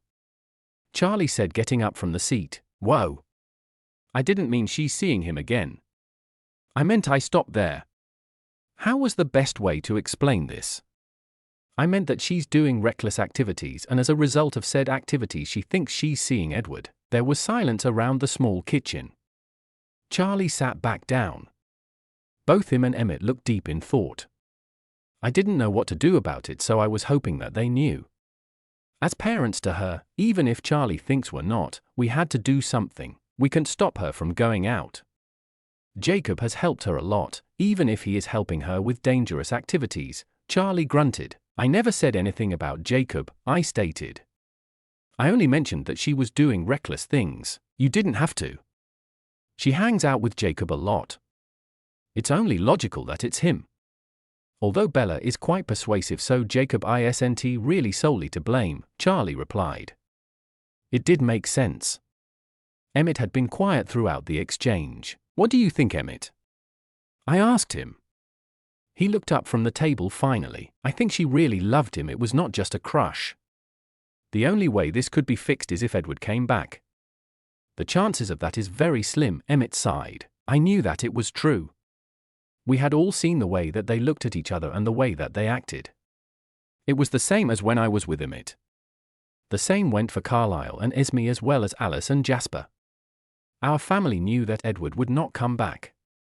He was set on staying away from Bella to give her a proper human life. Carlisle and Renesmee had tried in vain to make him reconsider, but he stood firm and left. The family was broken apart by his actions. None of us have really been the same. I never thought of anyone leaving the family, and I really did miss Edward. Although I won't admit that out loud, since we used to fight a lot and me being proud. I really wish that my brother would come back. The week passed with no over-the-top dramas. Alice and Jasper were returning any day now, and Renesmee was redecorating their bedroom for their arrival. It's the happiest I had seen her in a while. Carlisle and Emmett had gone out hunting, so I was helping Renesmee out. Not that heavy lifting was an issue for us, but deciding colors were. How is Bella? Renesmee asked me as we shifted and rearranged the room. She's okay. She still had nightmares and hanging out with Jacob. But Jacob seems to be helping her a lot, even though he is a werewolf. Oh, that last part wasn't supposed to come out. I covered my mouth with my hand, realizing my mistake. You're letting her hang with werewolves? Renesmee screeched at me. She really was protective and could put me to shame. Whoa, calm down there. He doesn't even know it yet, but I can smell the difference in him. So far it's okay. I'm worried about when he'll push her away. He'll probably do the same thing Edward did. You really think so, dear? Esme asked me quietly, sitting on the bed beside me. I do. We all think we're monsters. Why not them?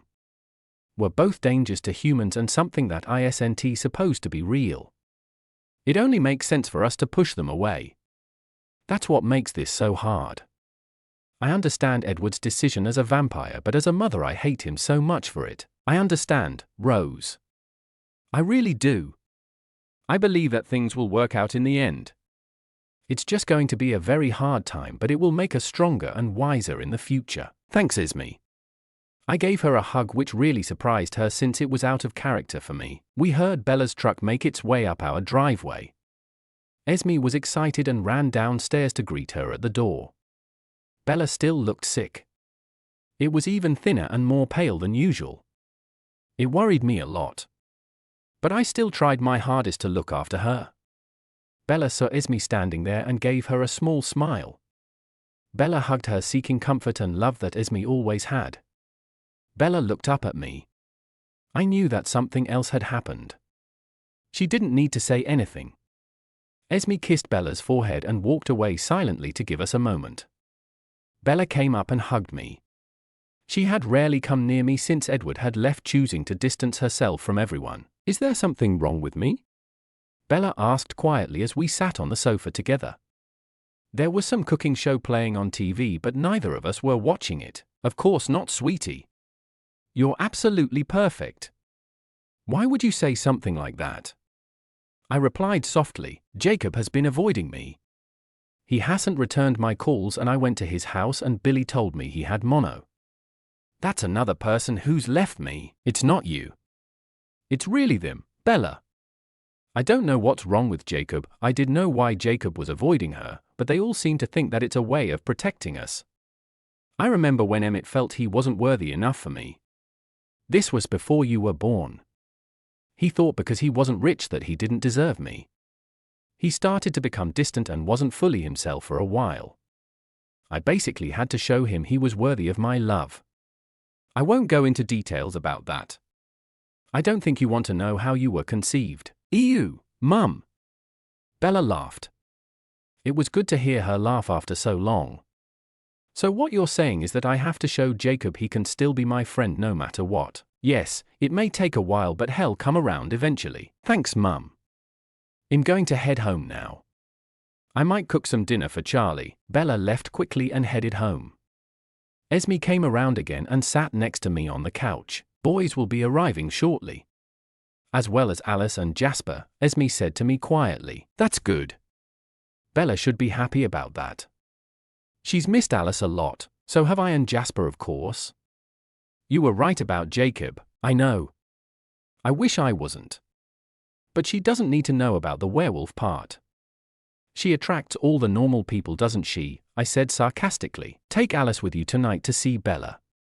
It might lift her mood a little more. I think Alice would like that as well. A few hours later the rest of the family arrived and we all greeted them happily. We almost had the whole family back together. Only Edward was left. Alice said he was in Rio at the moment. I don't know why he would go to Rio for. Jasper was quieter than usual. I didn't blame him. It all tested our self-control, and Jasper hadn't been drinking animal blood for as long as the rest of the family, so it made sense. I suggested to Alice that we would go over to Charlie so that we could visit Bella. Alice liked the idea and enthusiastically agreed. We went in my red BMW and headed over in record speeds. When we got there I could smell that awful dog smell. I stopped Alice and she could smell it as well. We stepped out of the car cautiously. I looked around and followed the scent to the tree behind Bella's window. I stopped and listened. Alice and I shared a look as we heard Jacob's voice as well as Bella's. You already know Bella. I just wish you could remember, Jacob said to her, annoyed about something. I don't know what you're talking about, Jake. I don't remember you telling me anything, Bella replied. Remember when you came to First Beach down at La Push? I told you a story, yeah, about the cold ones. What about it? I see why you only remember that part, Jacob sighed. Bella, please just think about it, okay? Alice and I raced around to the front of the house and let ourselves in as Jacob jumped out of the window. Charlie had given me a key to the house shortly after he found out about Bella and my relationship. Even if it was a lie. "Bella, can you come downstairs please?" I yelled and heard Bella making her way downstairs. She saw Alice and practically ran downstairs into Alice's arms. "Oh my gosh, I can't believe you're here," she said excitedly. "We arrived a few hours ago." "Oh Bella, it's been so long." "I'm sorry we had to leave," Alice apologized to Bella. "I know it wasn't your fault." "How is Jasper?" Bella asked. She didn't blame them. Bella knew that she attracted trouble to begin with. I just wished some other people would be so understanding and accepting of the situation. "He's fine, Bella. Don't worry about him." "But you on the other hand. Who on earth picked out that hideous shirt?" Alice quickly changed the subject. "Jessica?" It sounded more like a question. Alice groaned in frustration and said something along the lines of Bella just agreeing with whatever everyone told her. "We are going shopping. You need a new wardrobe." "No Alice, really I don't think that's necessary. Like you'll get out of this one, Bella. I see you already letting me buy you things." I said no. Bella yelled at Alice. We both stood there in a bit of shock. Bella was a bit shocked as well. She covered her mouth in surprise, mumbled an apology and ran upstairs, slamming the bedroom door behind her. Alice went upstairs and quietly knocked on the door. I let Alice look after Bella this time. "Bella, open the door please." "I'm sorry. I shouldn't have pushed you," Alice said to Bella through the bedroom door. Bella finally opened the door and hugged Alice and started sobbing on her shoulder. "When is he coming back?" Bella mumbled into Alice's shoulder. "I really don't know." "I'm sorry." I started to regret not telling Bella about the werewolves. She unintentionally endangered Charlie's life by telling him the attacks that were in fact happening in town were wolves. As a result, Charlie and his crew went for a hunt for these wolves. Carlisle and Emmett tagged along as well. Unfortunately, Harry Clearwater had a heart attack and Carlisle was not able to save him. Harry was a close friend of Charlie's and the death hit him the hardest. I don't really know how Bella took it. Since her small breakdown, she has been more determined not to show any more emotions. Emmett and Alice convinced me that I had to take a well-earned hunting trip. It was also supposed to ease a bit of the stress that I've been having. Having to look after a teenage daughter after the love of her life has left her is not easy work. So Emmett and I went on a trip. "Alice, keep an eye on Bella. Make sure she eats," and I asked Alice before she interrupted. "I know, Rose. I'll keep tabs on her as well." "Go have some fun," she replied before pushing me out the door. Emmett and I took his jeep and headed out of town and into the forest. We were heading north to spend a bit of time with the Denali clan. I was nervous leaving Bella. I knew she would be fine. Carlisle, Esme, Alice, and Jasper were going to be there, so she should be fine. But I did not feel comfortable leaving her behind. "Rosie, stop worrying so much. Bella is going to be fine. The family are there watching over her. She can't possibly get into trouble," Emmett assured me. "I know that. But I can't shake this feeling off." "Do we have to go?" "Yes. We've already told them we're coming." I sighed and looked out the window of the moving vehicle, watching the scenery go past, not really paying attention what was there. Emmett held my hand the entire drive, comforting me in my silence. I couldn't help but worry. It was in my nature. I don't know how Emmett stayed so calm. I guess it was one of the qualities I love about him so much. We pulled into the driveway where we were met with Tanya, Kate, and Irina. "Rosalie, it's so good to see you," Kate greeted me. "And Emmett too, of course. It's good to see you too." "It's been a while," I replied while giving each girl a hug. We followed them inside and were met with the rest of the family. They were interested what had been happening. None of the family had really talked to them since we found out about Bella being my daughter and also of Edward. Of course it saddened them about Edward. "He passed through here, you know," Tanya said quietly. We all knew she had a thing for Edward, but he never returned her affections. It did surprise me that he did pass through. "Did he say anything?" I asked just as quietly. Emmett had gone off with Eliezer to do something. "Not really. He didn't look good though. But word gets around pretty fast." "How's Bella holding up?" Kate spoke up. Shesh is not well either. I guess it's really taken a toll on her. It's very hard on me and Emmett. I guess Charlie, her father, is taking it hardest, I replied. I thought you didn't like Bella. That's what you said shortly after you first heard Edward had almost killed her. Tanya said, oh, I guess in all the excitement I never told you what happened. Bella is Emmett and my biological daughter. From when we were human. Emmett and I have actually known each other for a long time. It's a very long story, I said, smiling, remembering all the good times we had. They demanded I tell them the entire story. So I obliged. The oohed and ahed at the right spots. It felt good to just hang out for a little bit with some friends. Rose, we should get going, Emmett said, popping his head around the corner, reminding me of the reason we were even here. We found a few deer, mountain lions, and Emmett, of course, went looking for some bears.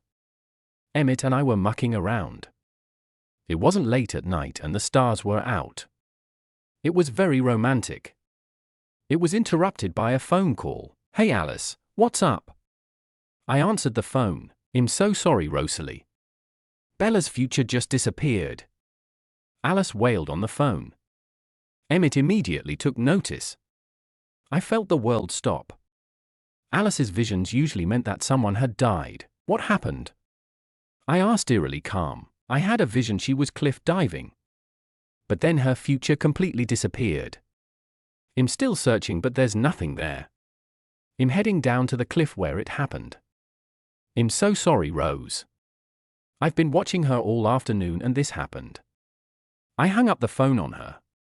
Emmett tried wrapping his arms around me, but I pushed him away and dialed Edward's number. Emmett was quiet. He already knew what I was doing.